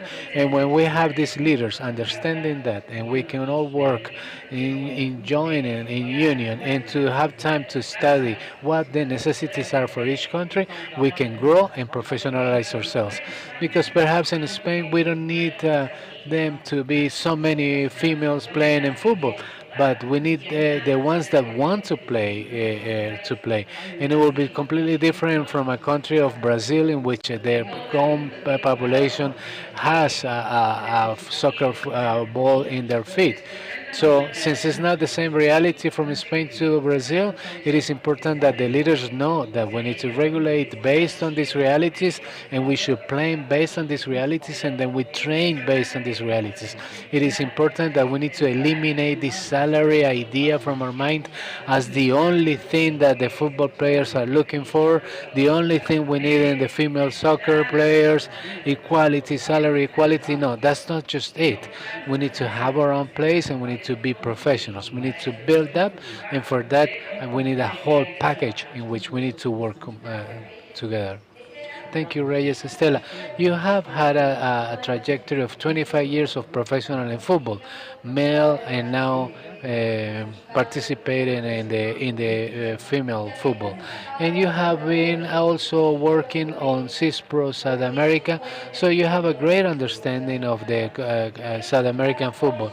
Well, let me ask you, what are, according to you, the main challenges of the female football in South America from the syndicate perspective of the organization of the players? Well, yeah, being 25 years in the male football, we don't talk about football. I hate to make a distinction between male and female football. It's the same, whether they play it in a room, at the beach, males and females. We should talk about footballs. We should be able to talk about football, but regretfully, I need to make that distinction at this point. In South America, we through FIFPro, I agree with what Reyes is saying. The salary obviously is important because the idea is that they need to live out of what they make from football, and if they want to talk their families the same way that the males are, it should be great. We need to be able to. I know that this is going to happen to us. In South America, we have different things. Yeah. When many times there's not a bullet, a silver bullet in how we professionalize female football. There is not a formula because if it was like that, the whole country would be professional. So in South America, there are countries in which the males don't have a collective agreement of a syndicate. So they do have professional contracts, but they don't have so many rights acknowledged as a convention. So we spoke about these things in South America, that we have had so many things in Agos and Buenos Aires, and all the topics that we need to talk about, and we talk about the female football in there. In fact, Chile has come out with a law of the professionalization of the female football, and each of us in our own countries have been able to have tried to see which is the best way to work in their own countries in function of the laws that they have and how they can adapt it and improve them. And like I said before, we adopted to include it on the collective syndicates, and some others, like it says, that we need to incorporate them. But crucially, fundamentally, the idea is that we were successful, and we need to sit back with the associations and the federations of the country, because this is a whole group task. For us, it's not just the associations of organizing tournaments and have more visibility and more strategic plans and all that. We support them from the syndicates, trying to protect them in regards of rights and all those things. But anyway, along with the other things, when we have a topic to discuss, we discuss it. Historically, we talk about a rivalry between the associations and the workers. In this moment, it's not an issue of contending and fighting, or I think we need to move it forward. And what we do with South America is that each of the countries see as in our case, how we can implement it ourselves that we were able to do, and we are going to improve it for sure. I know I talk about the female football, but we have had pioneers that have done many things in different contexts that and I understand that after the 2019, in which we sign up that famous professionalization in March of 2019, there is a one and before and before and after the 2022. We're going to talk about all the syndicates, and they're going to tell you how they were able to professionalize themselves, their football in their countries. I know there are many other countries that they have different contracts for different females that are registered, and everybody's trying to professionalize their football. I want to finish up with you, Kim, because you said that I want to do things differently, and the what you do in Cruzeiro of the transforming all the new transformers materializes what you're telling us about. Can you tell us how you are launching and how the club is launching the female football from that perspective? It's very interesting to say that.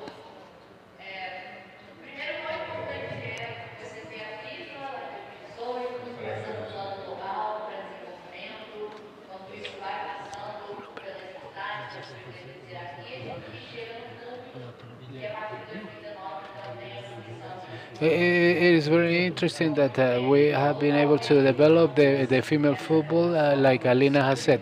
Perhaps if there weren't regulations, we weren't able to have that development that we had. The arrival of Crusaders in March of 2022 in a meeting in which we extrapolated the Department of Female Football, and we were able to draw goals in a macro way without establishing a relationship of time in which were specified. There are some points that give a great horizon to it, and from each board of directors as they understand what is clear. So that's the first goal, to professionalize the female football. That's the first goal. For this, we need to have contracts to guarantee that everything is on what the law ordains, because what is truth is that we need to have that acknowledgement for these females. But it's not just what is written on a paper. That needs to come with attitudes and initiatives that come through the different conditions offered to the athletes, because of the structure that we have. So today it is not, there are not many clubs that will have. We can count with the fingers of our hands, and there are not many clubs that have been integrated at the level of training centers, and even if they have been used on the masculine football, and literally on the same field as the professional football, male professional football uses. So these are different changes that we have had, but not just them need to do it. I think that that are part of that movement and initiatives, like the same methodology used by the health department, but for the female players, for things that could be obvious and necessary for the practice of football, like GPS and nutrition, and from there on, that we start acknowledging that there is a treatment that we're giving to them, to the same that we're giving it to the male personnel should be duplicated to the female personnel, and so we need to move on to that and professionalizing the category. So knowing that each of these careers is going to have an evolution, and each of the second objective is to understand that the female football project will have as a goal to be financially sustainable, something that it is. I think that because of the law of the clubs, through state federations and so on, and that goes through that perspective that we need to look at the high performance, and we're going to be able to understand that if you need to train new talents, you need to have a potential to make a product that can be commercialized. But I would think that in the mid and the long term, what Cruzeiro has worked on in the Department of Female Football, aligned with the business department and the communications and financial department, we can understand that we are not going to back down. This is a principle that is non-negotiable. We need to leadership the positive impact, let it be for the category of the female football for the next generations, but also for the community as a whole, of all the fans and society and so on. When we start balancing out as a strategic vision, then we're gonna be able to work all through all those things with the small winnings, so that we can give the truth step by step, getting our own opportunities.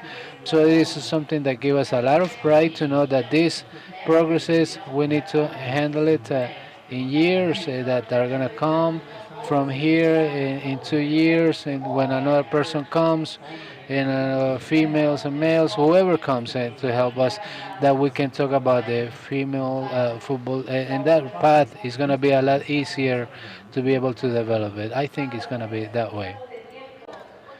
So,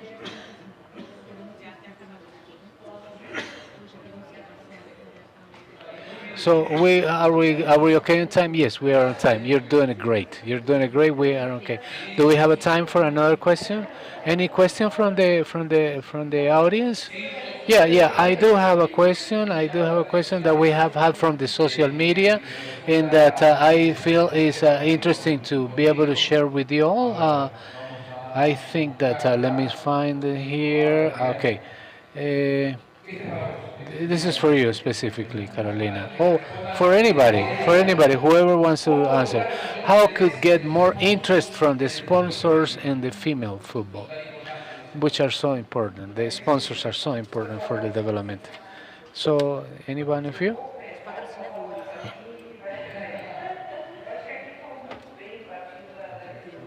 I think we have said it clearly, talking about Crusaders, but we need to adjust to the expectations of something that was never a product of our imagination. So, as in Crusader, like the Crusaders started developing the female football, and they have had many stages. So I understood exactly what she was saying, because 2 days ago I received a video of the girls going to the training center and so on.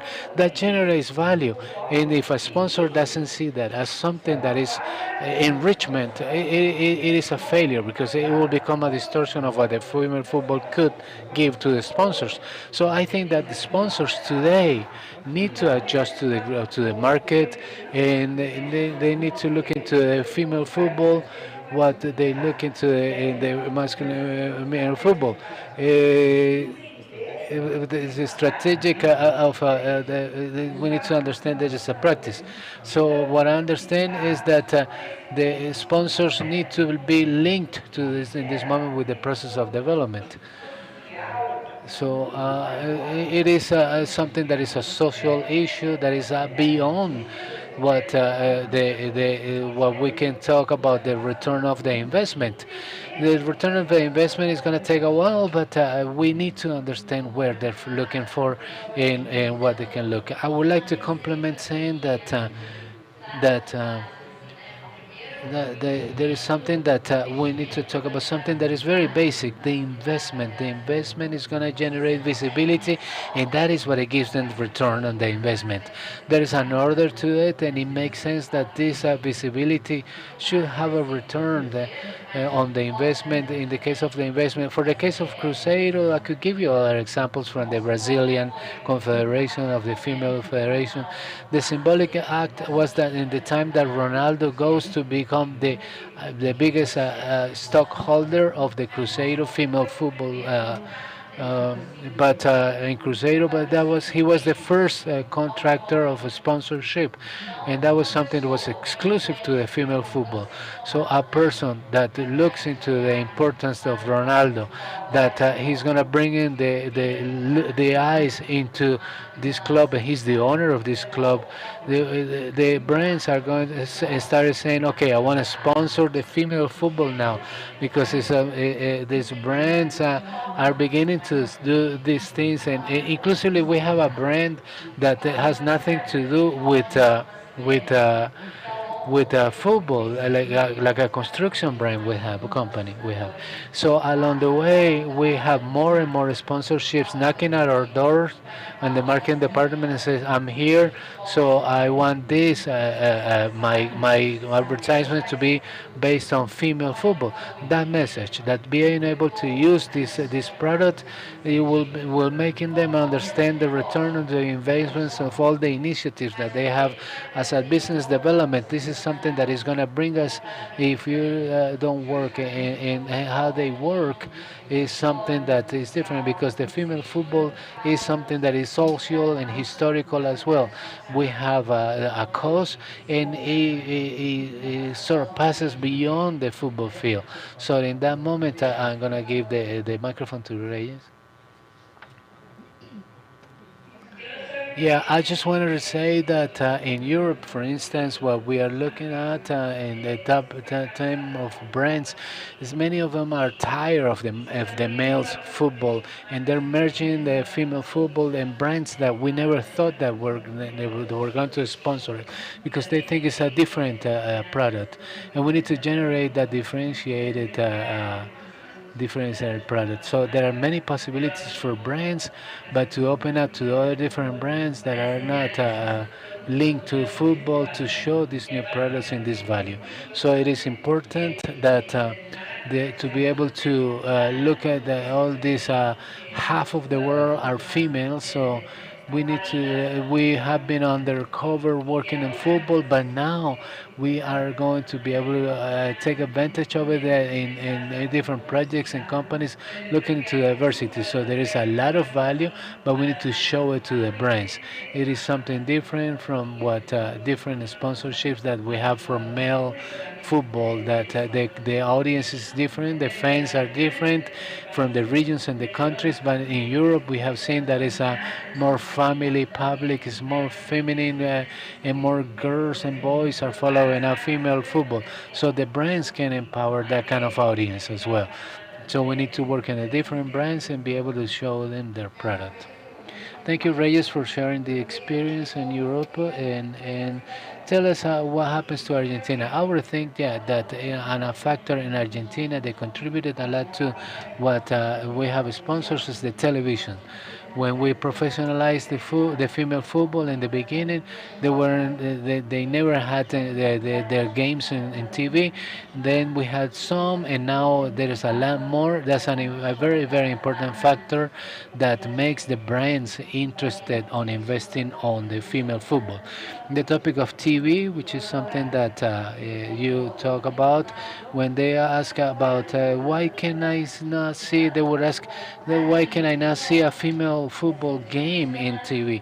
Well, now now people believe on these projects, and the Comebol has bought the rights on TV, because now they believe in the female football, and they're betting on it.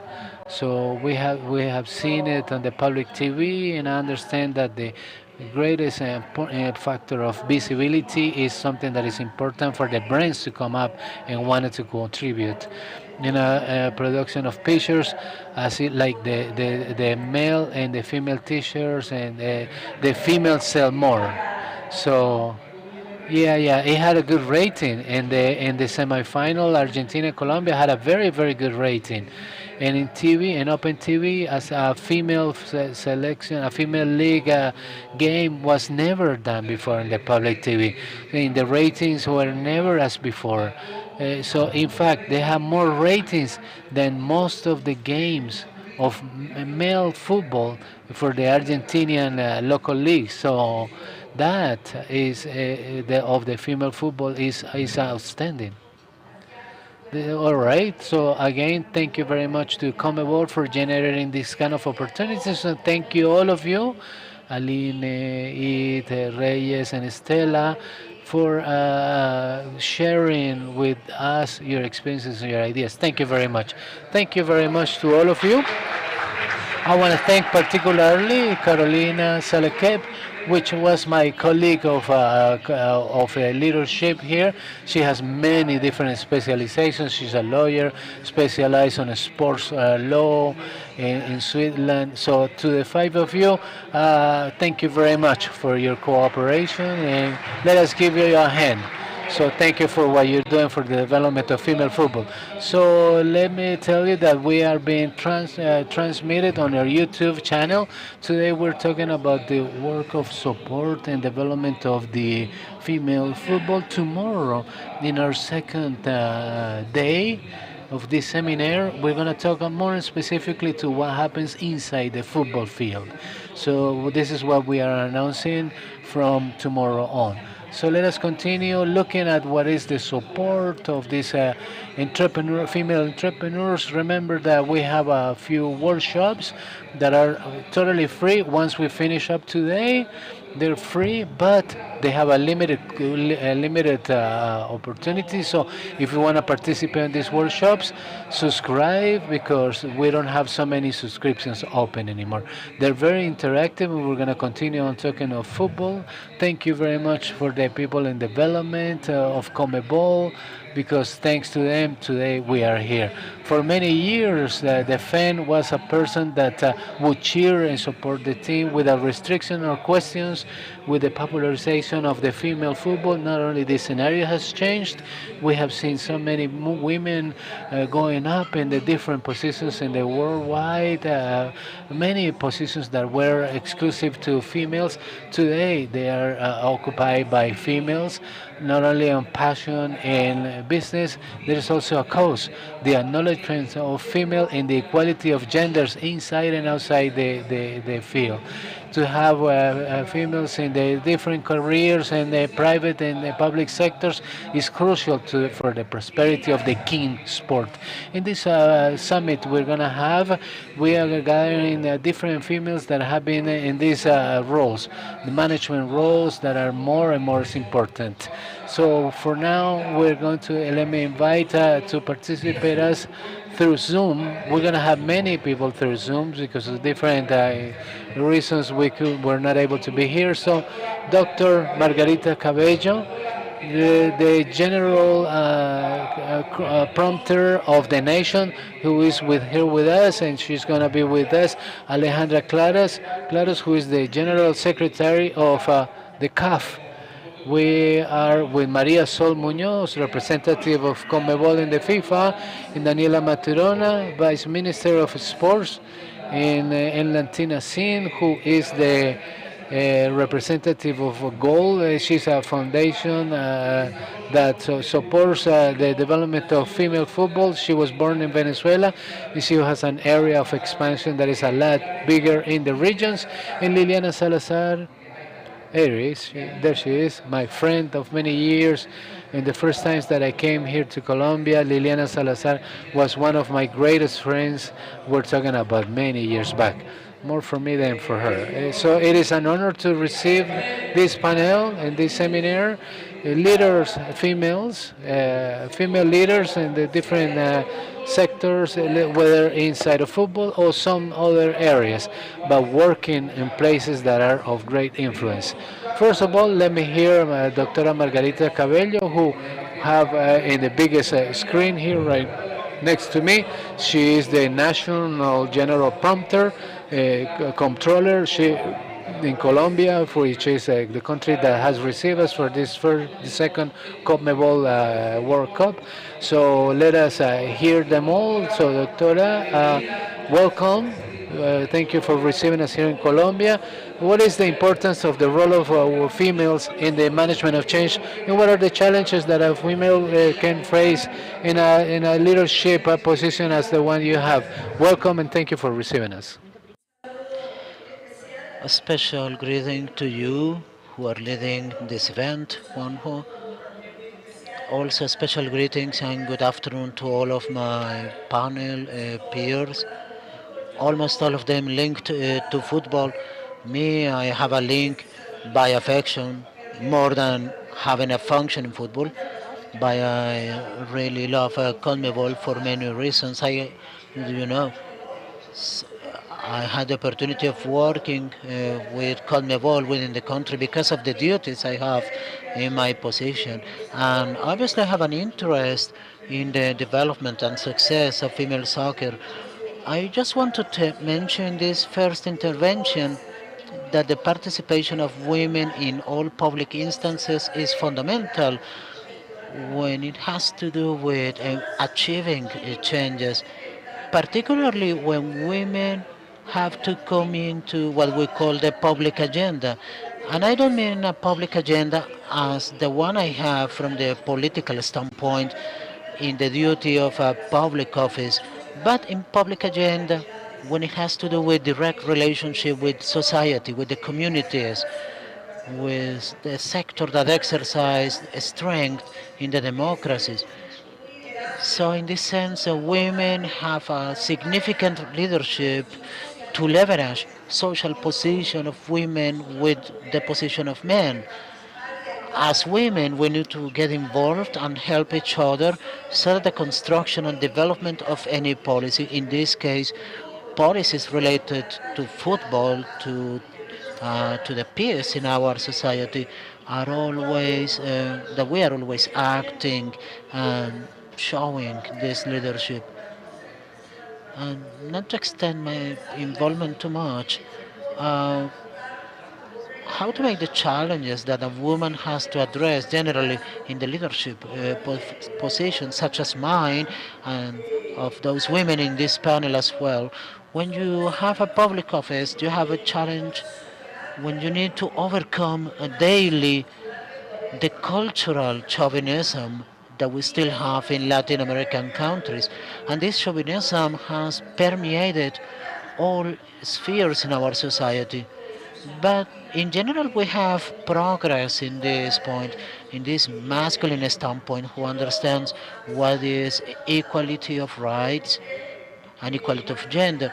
Anyway, we need to express that oftentimes the function of women is not noticed. Women need to do a double effort to overcome all the obstacles that hinder them to reach top positions. The challenge we always have is to generate favorable changes, efficient changes, and also show with our example how we perform our function well, and at the same time the dual responsibility to set an example for the rest of women along the pathway, and we have the obligation to clear that way, that pathway to success and achieving equality of rights and conditions. We have proved that we can do it equally. It's not, it's not the man's fault, but it's the fault of a society for the cultural standpoints where men and women, women were at home and men were in the productive sector. And nowadays the roles have changed, and female football today is evidence of what women are able to do in this 21st century. So the only thing I have to say now is that we need to play our role well so that the next generation does not need to work twice, but that they can work in equal conditions as men do in our societies. Thank you very much, Dr. Margarita. Excellent presentation, very informative about what is going on in Colombia and the revolution that the Copa America may cause, and everything that is left still to change and to consolidate, and also within all of us to continue fighting for gender equality. Thank you, Dr. Cabello. It's very good to understand that reaching gender equality contributes to the development as a whole. As we could conclude that from this presentation by Dr. Margarita Cabello. Now Alejandra Claros is the General Secretary of the Latin American Development Bank, the CAF. Alejandra, I wanted to take the opportunity to ask you so that you can tell us what is the CAF doing for the development of sports and the involvement of women in sports specifically? Welcome. Well, hello, how are you? Good afternoon. A warm greeting to my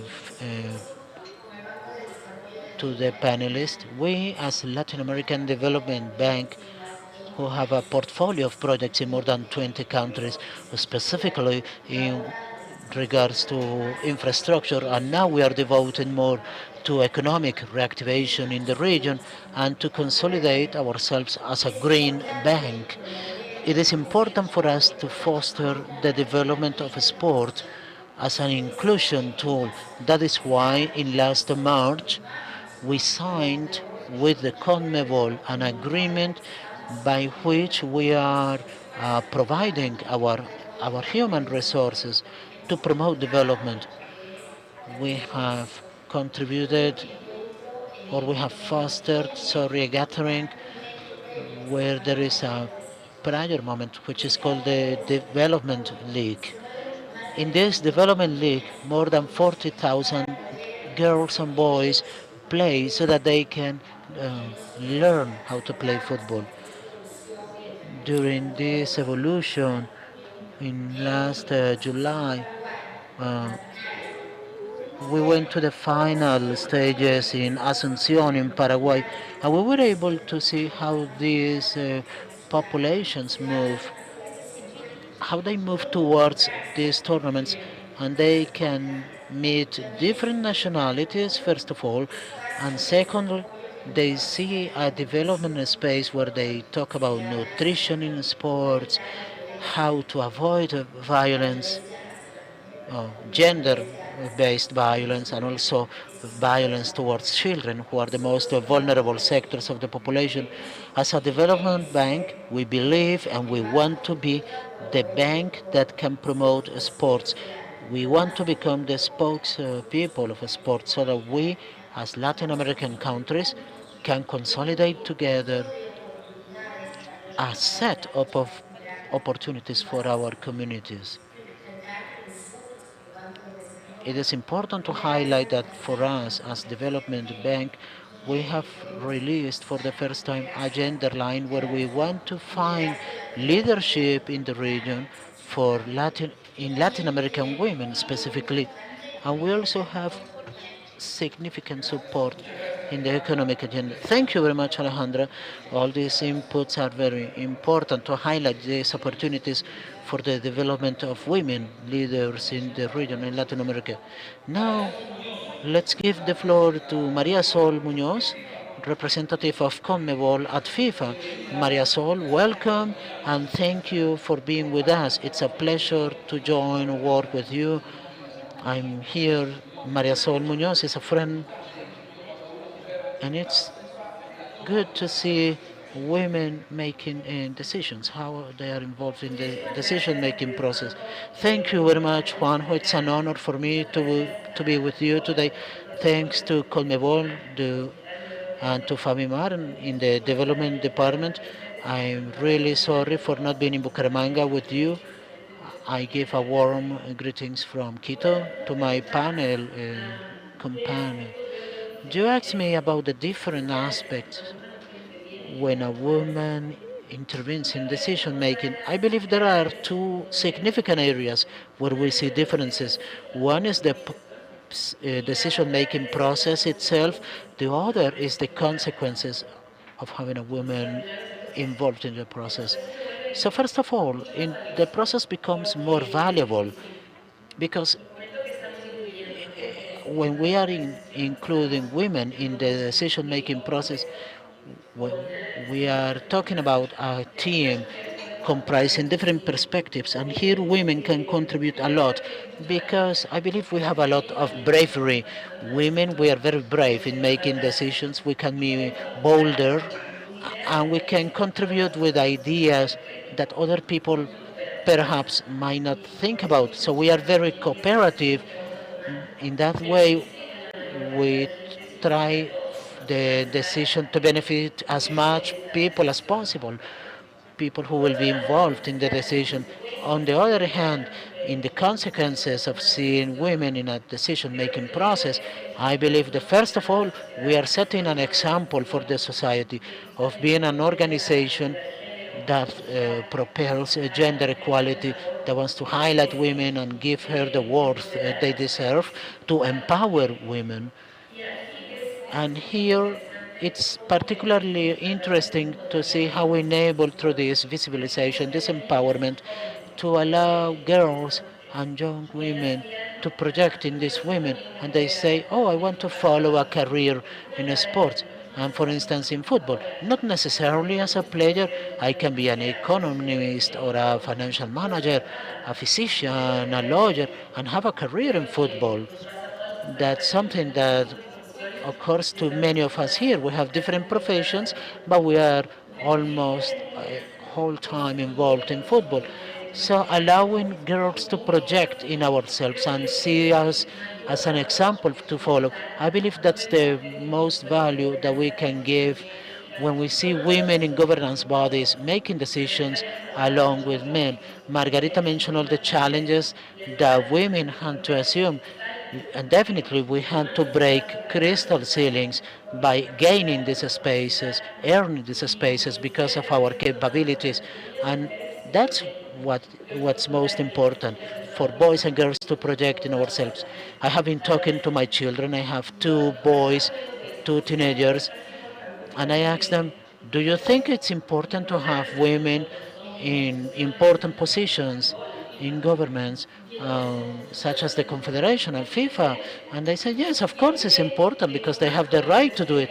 So having that idea instilled in younger people, it's the most important that we are able to achieve. A creation of awareness, right? That's a generation that will come with clearer ideas in the future, and this is also work for today's adults to create this awareness, to change the mindset for the future. That's why I talked about destructuring certain ancient practices that have no place anymore. Thank you, Maria Sol, for this talk. Now I want to give the floor to Daniela Maturana, Deputy Minister of Sports in Colombia. Daniela, good afternoon. It's a pleasure sharing this time with you.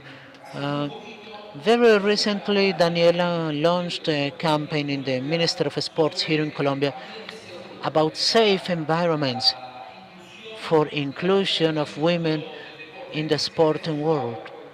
So I know, Daniela, you have a PowerPoint presentation to share. So I would like you to tell us about this. Good afternoon. We are, we are not hearing Daniela. We have difficulties. Let's see if your microphone perhaps is off. No, we still don't hear her. Sorry, we have. We are going to. We still don't hear Daniela. We'll check what the problem is. Let's see if she sorts out the technical difficulties in a matter of minutes. In the meantime, we will give the floor to. We will solve your issues in a moment. We have Elantina here with us. It's a very lovely woman. First of all, she dominates the stage on working on the media. She has a remarkable career. Besides, you have done a lot of work with the Fundadora Goleadora. What are the challenges and your achievements over this time, Eglantina? Oh, now we have Daniela. Oh, okay, now we have Daniela. Sorry, I apologize. Okay, we come back to the original agenda. So we have introduced already Daniela, so we will rescue that, your presentation in Latin. Daniela Maturana, how are you today? Juanjo, a special greetings for you, are my panel companions and all the attendants and those watching us on the different platforms.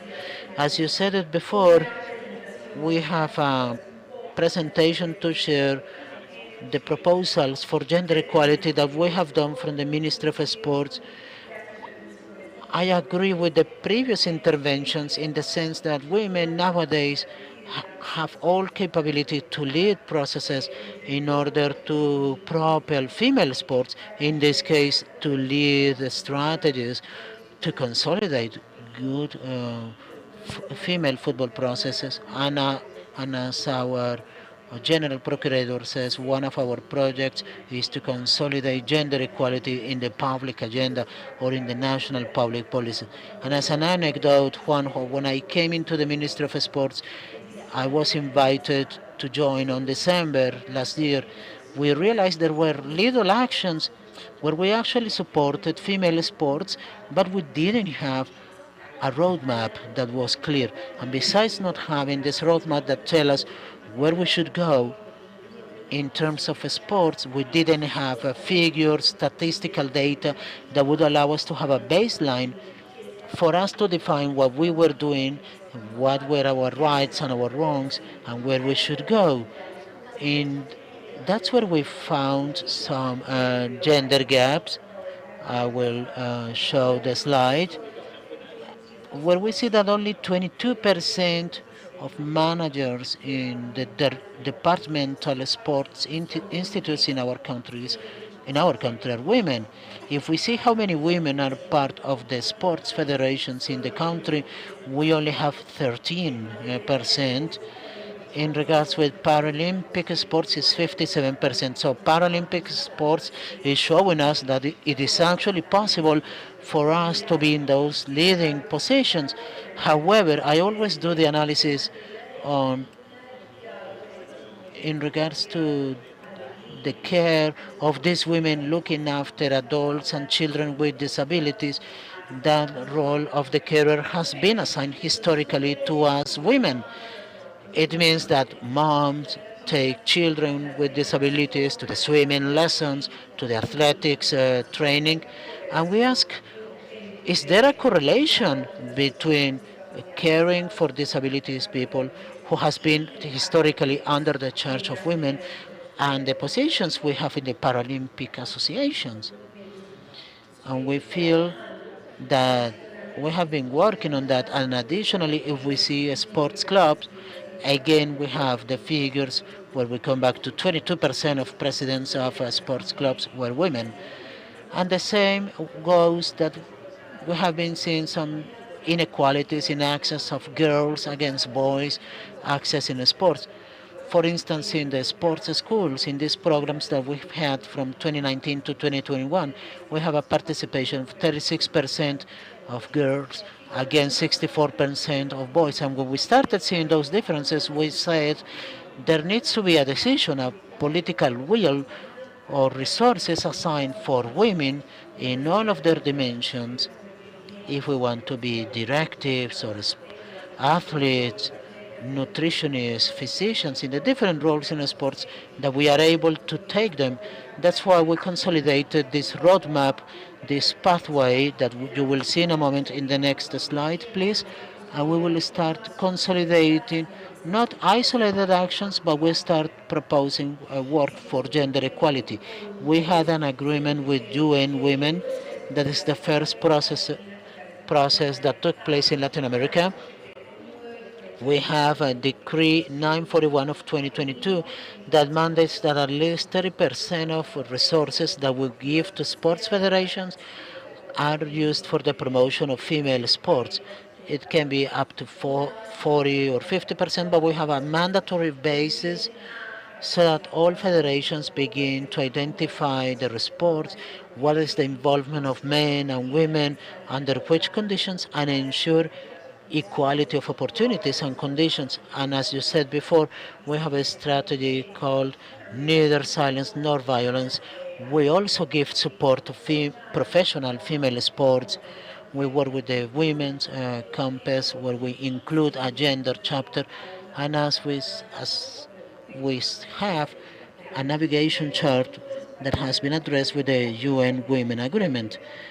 So first of all, we had this partnership with UN Women, and on the next slide, you will see that this partnership joins efforts with about 2,000 billion pesos between UN Women and the Ministry of Sports where we consolidated a diagnosis, the guidelines for public policy, and a spectacular campaign for cultural transformation because we want to start changing the mindset, start understanding that investing in female sports is investing in the sports development of our countries, generating equality for the communities and the conditions and rights of protective surroundings.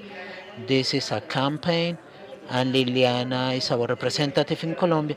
She says she felt very proud because we are the first country in Latin America from from the public sector with the support of the private sector we are projecting a guideline or a roadmap for these projects, also considering diversity of women, which is very important. The Afro-descendant women, the indigenous women, people, women from the LGBTQ,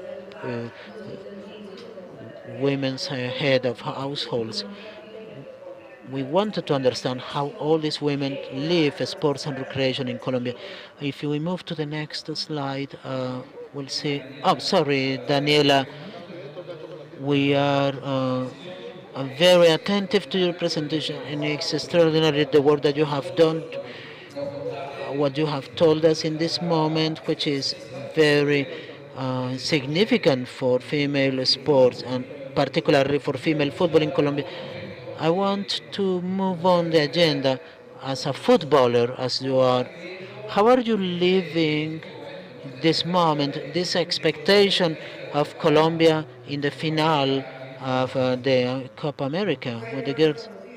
We are living it with a lot of excitement. I believe we are seeing Colombian women.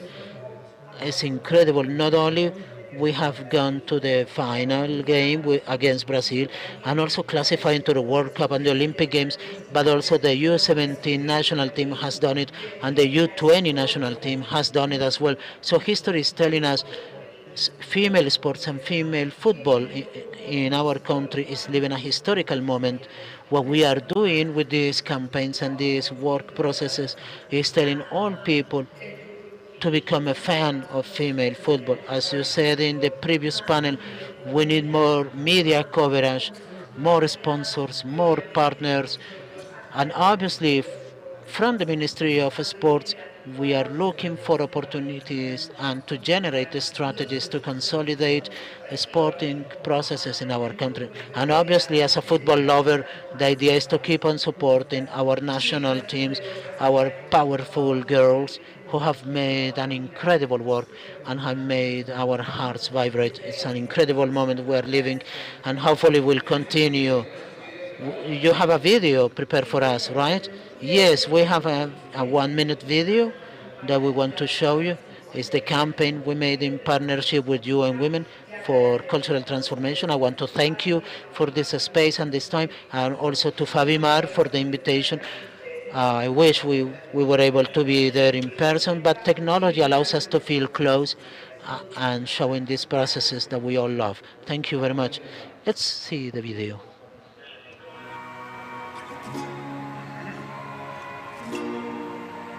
Trataron de convencernos de que no era un lugar para They tried to nosotras. convince us this was not a place for us. ¿Adivinen qué?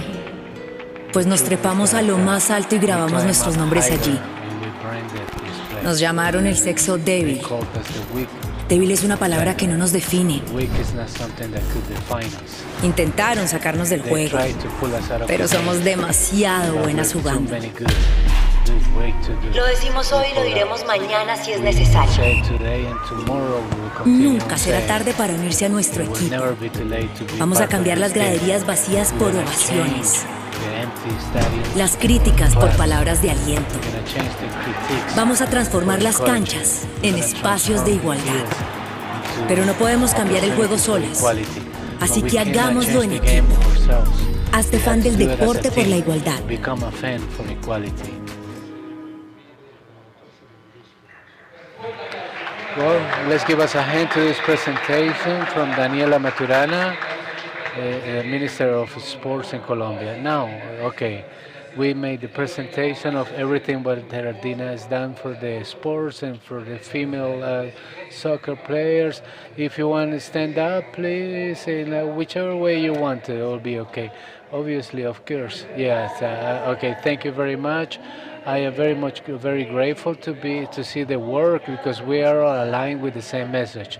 To be here. Thank you for this invitation to Comebol and the Nike team and everybody that is here present with us. And I am excited to see everything, all this momentum that this America Cup is having. For us, really. For me, it is a mission. It has been a mission for more than a decade.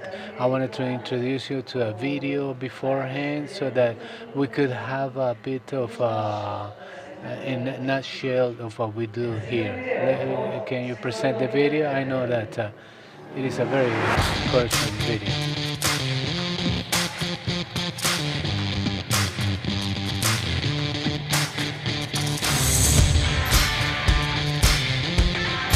Hi, I'm Sophia. Hello, I'm Nicole. Julia. Hello, I'm Jocelyn. Hi, I'm Alexa. My name is Chelsea, and we're goleadoras.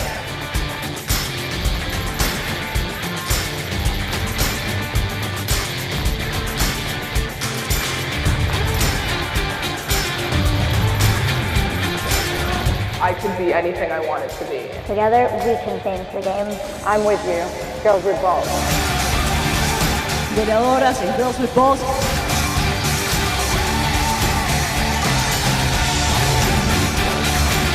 Hey, goleadoras, what's going on? This is Ricky Martin. I'm here supporting your cause, and I'm so proud of you, and it's about time. You have to change the game. Tu fuerza. God bless you all. I'm with you.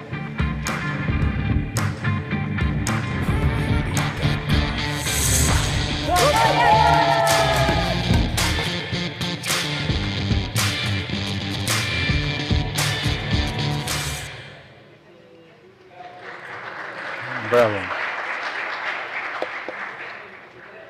Like you said, I have a career in entertainment. I have been a TV presentator, MTV, Project Broadway, and whoever has gathered all those wheels. But not only for this, these are people that have helped me make visible and multiplied and change the game for all the girls inside and outside the field.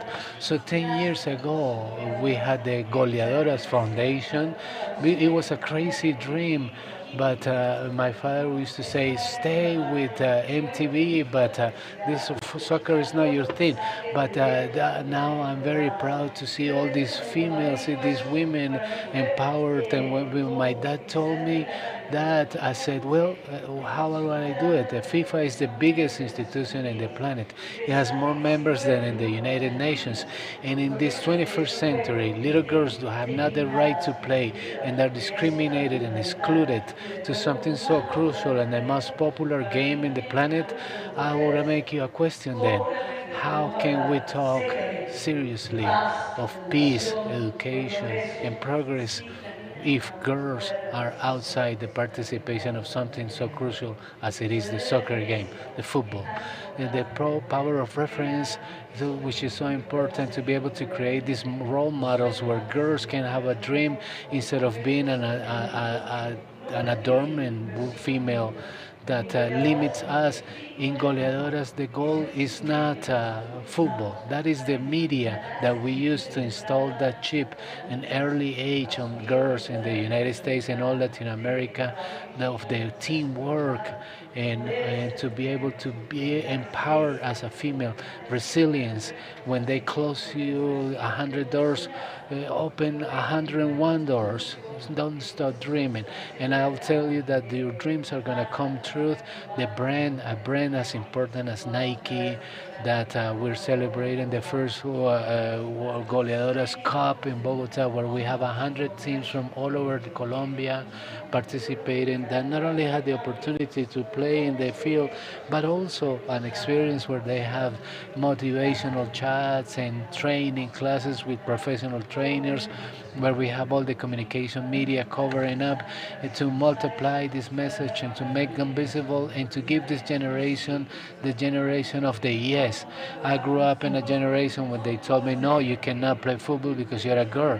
I want that generation of today that are doing it are going to be the agents of change, the generation of yes. And this is where the Goleadoras program reached Chocó. Do you know what Chocó is? Okay, the Chocó is a place with a lot of potential, with huge challenges. And these girls came last year without knowing what they were doing. They were coming for a t-shirt, a pretty t-shirt, like my friend here from Argentina says that the football female t-shirts are better than the ones from males, but they were constant and they were disciplined and resilient, and they worked as a team. And these girls right now in Colombia have not gone into a World Cup 3 times, but they also have representations in Qatar because they are going into Colombia to represent Colombia in the greatest event in the world. Not only are they going to play in teams from different countries, but these girls never have climbed up in an airplane, and they're gonna fly 14,000 kilometers to go and play and represent Colombia, and to be the face of that female power of representation and pride of a country, where they're gonna say, yeah, we can do it. They're gonna have 3,000 communication medias flying out the Colombian flag, the female flag, and the magic of football, and they're gonna be able to talk to leaders of global leaders that can make those changes on public policies that we are working so much. We're going to talk about challenges and dreams and the Chocó River and the Borojo juice they drink, and that is small steps that but we're gonna have a lot of work to do still. I'm very happy this is a teamwork, so I want to ask you to please come and learn about goleadoras and let us score this goal. So thank you this opportunity for sharing this message.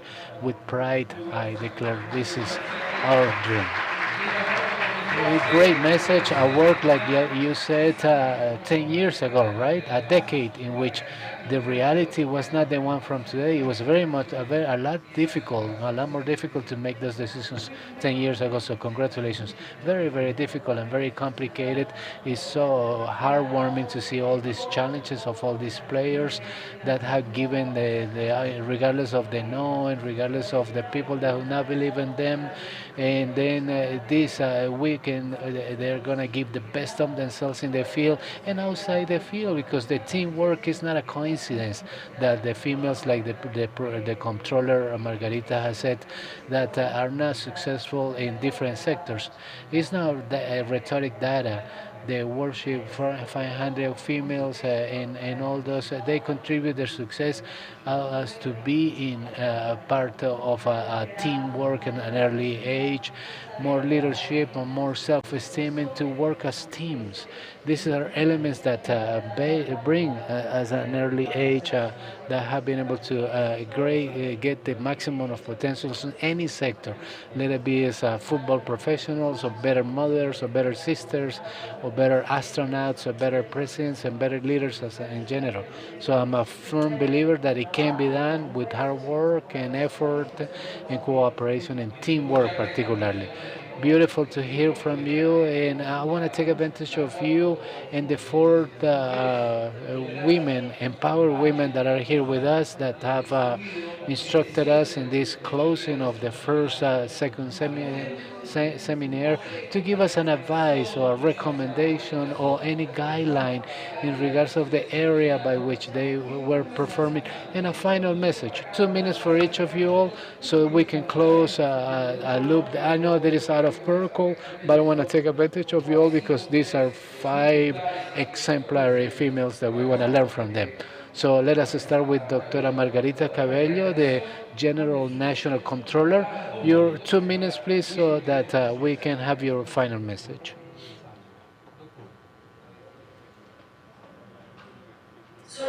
Just to say that women are very capable. We are strong. We are smart, and we have generally all the preparation to achieve our goals and achieve all our dreams. And we do it because we are women that can learn with the great discipline. I think that to achieve a society that is more fair, it is necessary that more women have leadership roles. We need more women in power. in the different fields and in the different professions. We need more females making decisions. We need to have more leader, female leaders that will take influences in all the places and all the roles they do, let it be public or private. But to be a leader means a lot of courage, means to have a clear awareness that we need to represent the demands and needs of our populations, particularly our female population, and the greatest task, but also the necessity to work with great effort and commitment and persistence and perseverance in the dreams and with the certainty that the dreams can be achieved. I want to say that struggle, fight for your ideals, and understand that every defeat along the road is the experience you needed to get to the achievements and the position of leaderships. And the more you struggle, closer you get to being a worldwide leader. You need to understand that the work is always as a team, not as individuals. You need to listen to the others making decisions. To be humble and to be perseverant are key to become leaders. Let me remind you finally that the gender is constructed. The sex you have since you're born, but gender is constructed with example, with showing the perseverance that you need. I want to tell you that welcome you all, female leaders that we have in all the different roles of the society. We have a space for everybody.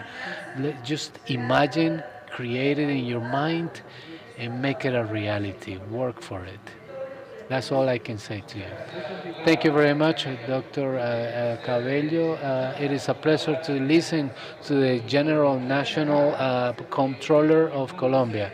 Alejandra Cano, your final message, 2 minutes of your perspective from the distance from the development bank for Latin America. We have a problem with the microphone. Do you have perhaps your microphone silenced? Okay, can you hear me? Yes. Well, first of all, I want to say that the multilateral bank is a sector in which women are still need to position ourselves more. In our participation on the multilateral bank, we need to be through all the organisms that promote development. For that, in my personal perspective, is something that is crucial for the development of women and continue moving forward in any moment that there is any kind of work harassment or sexual harassment or any kind of discrimination, ideological discrimination. We need to be able to denounce these things. And the second aspect is that we, women, we need to make visible each other. Many times we all want to be like the first one to achieve something. Okay, there's many people ahead of us, and the objective at this point on females that we have is that we need to be able to open these roles for many more females, and not just be an aspect of being the only one that made it. The other aspect is that when you decide to be mothers, because this is something that don't stop following your dreams. You need to continue your professional path. You continue preparing yourself, studying, and being able to become the better as you are, the best as what you are. Those are my advices to continue being female leaders. Okay, thank you very much, Alejandra Cano, from the Development Bank for Latin America. Let us hear then the last words from Maria Sol Munoz, the representative of Comebol in FIFA. Thank you, Juanjo. I think Margarita and Alejandra has said the most important, to highlight of those values that we have as women that makes us special and strong and great leaders. I just simply want to add up that in my advice for women and girls in these careers in footballs, look for opportunities. Comebol, for instance, is an institution that clearly offers opportunities to females.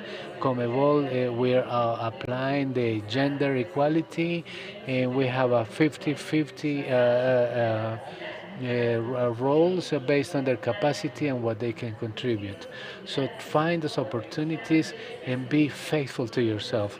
Don't stop chasing your dreams without killing your essence and your integrity.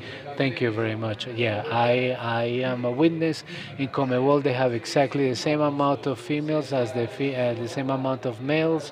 So we have here Montserrat Jimenez, which we introduced a while back. This is a person that has done a tirelessly work from 2015 and on, which was something that was crucial for the female American football. And Montserrat Jimenez was our greatest leader on that. Daniela Maturana, Vice Minister of Sports, please, your last words. Thank you, Juanjo. I want to tell you a story. I grew in a family of football, 100% football. I'm the only female of four children that my father has, Francisco Maturana. I have three males, and I remember very much that whenever we went out, it was my brothers and my father talking about football, and I was just shy. I didn't want to talk about the game, but in my dream, I dreamt to be able to be the president of a football federation. But I saw that too far away because what I saw on TV and my surrounding was that it was something that was exclusive for men. And 20 years later, or 14 years later, I am the vice minister of sports, and I prove that I can be on a leadership position. So my invitation is that you should believe that it's possible, even though you see that these opportunities had not been offered to females. We need to here we are five women showing you that this is ours, that we have it, we have the capacity, we have the talent, and we have the knowledge, and we have the passion and the motivation to be able to get it, to make a home run, a touchdown, to equalize things in the field. When I was a little girl, I used to see something that it was impossible, even though I was in a family that in 24 hours a day, 7 days a week, we speak about sports. And now I love that when we can talk with my dad and where the female sport and the male sport are heading, and asking for advice so that I can make better decisions.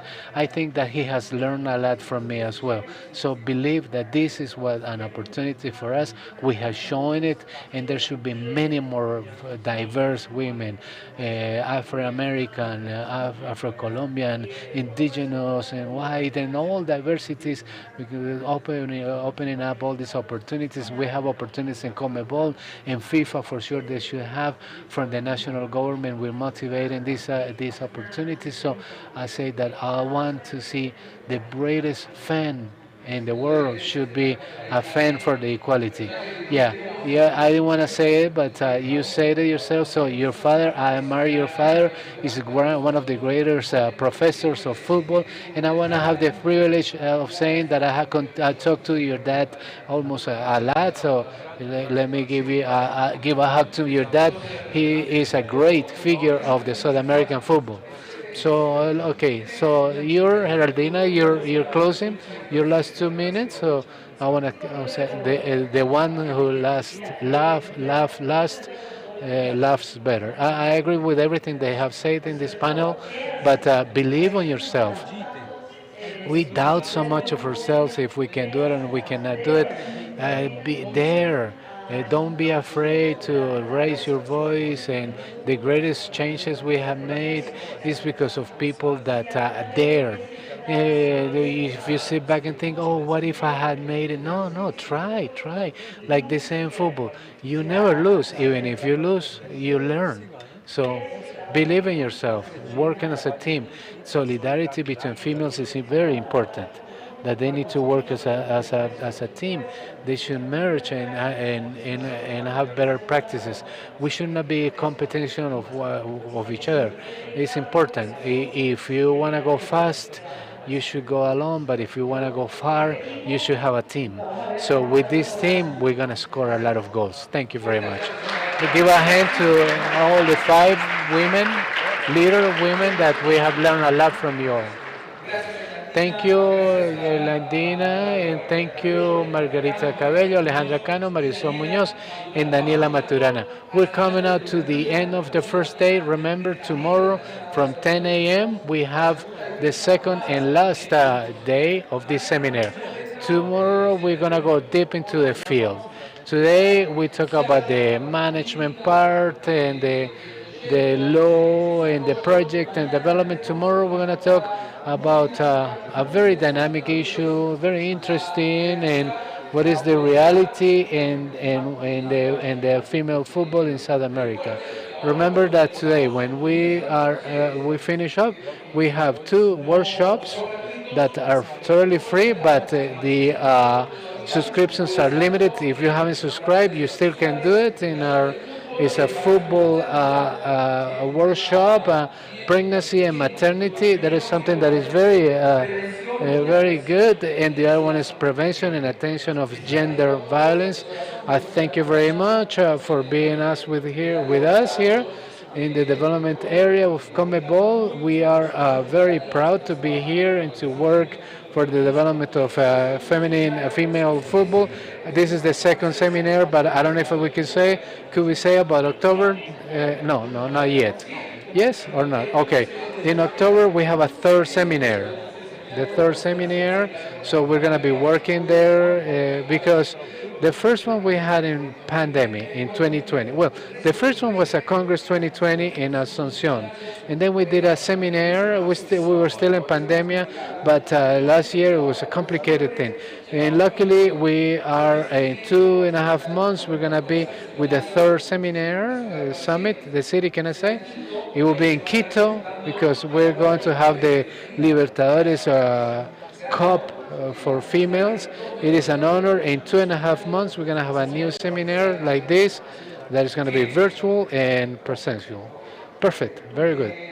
So all of you who have given up your document for the translation document, the translation device. So thank you very much for being with us. And please, tomorrow we'll be here at 10 a.m. right quick because we can meet with the development of the whole agenda. We had 20 presentators, so everybody that knows of what is happening inside the field is going to be here. Thank you very much for being with us. It's a pleasure. So we'll see you here tomorrow morning.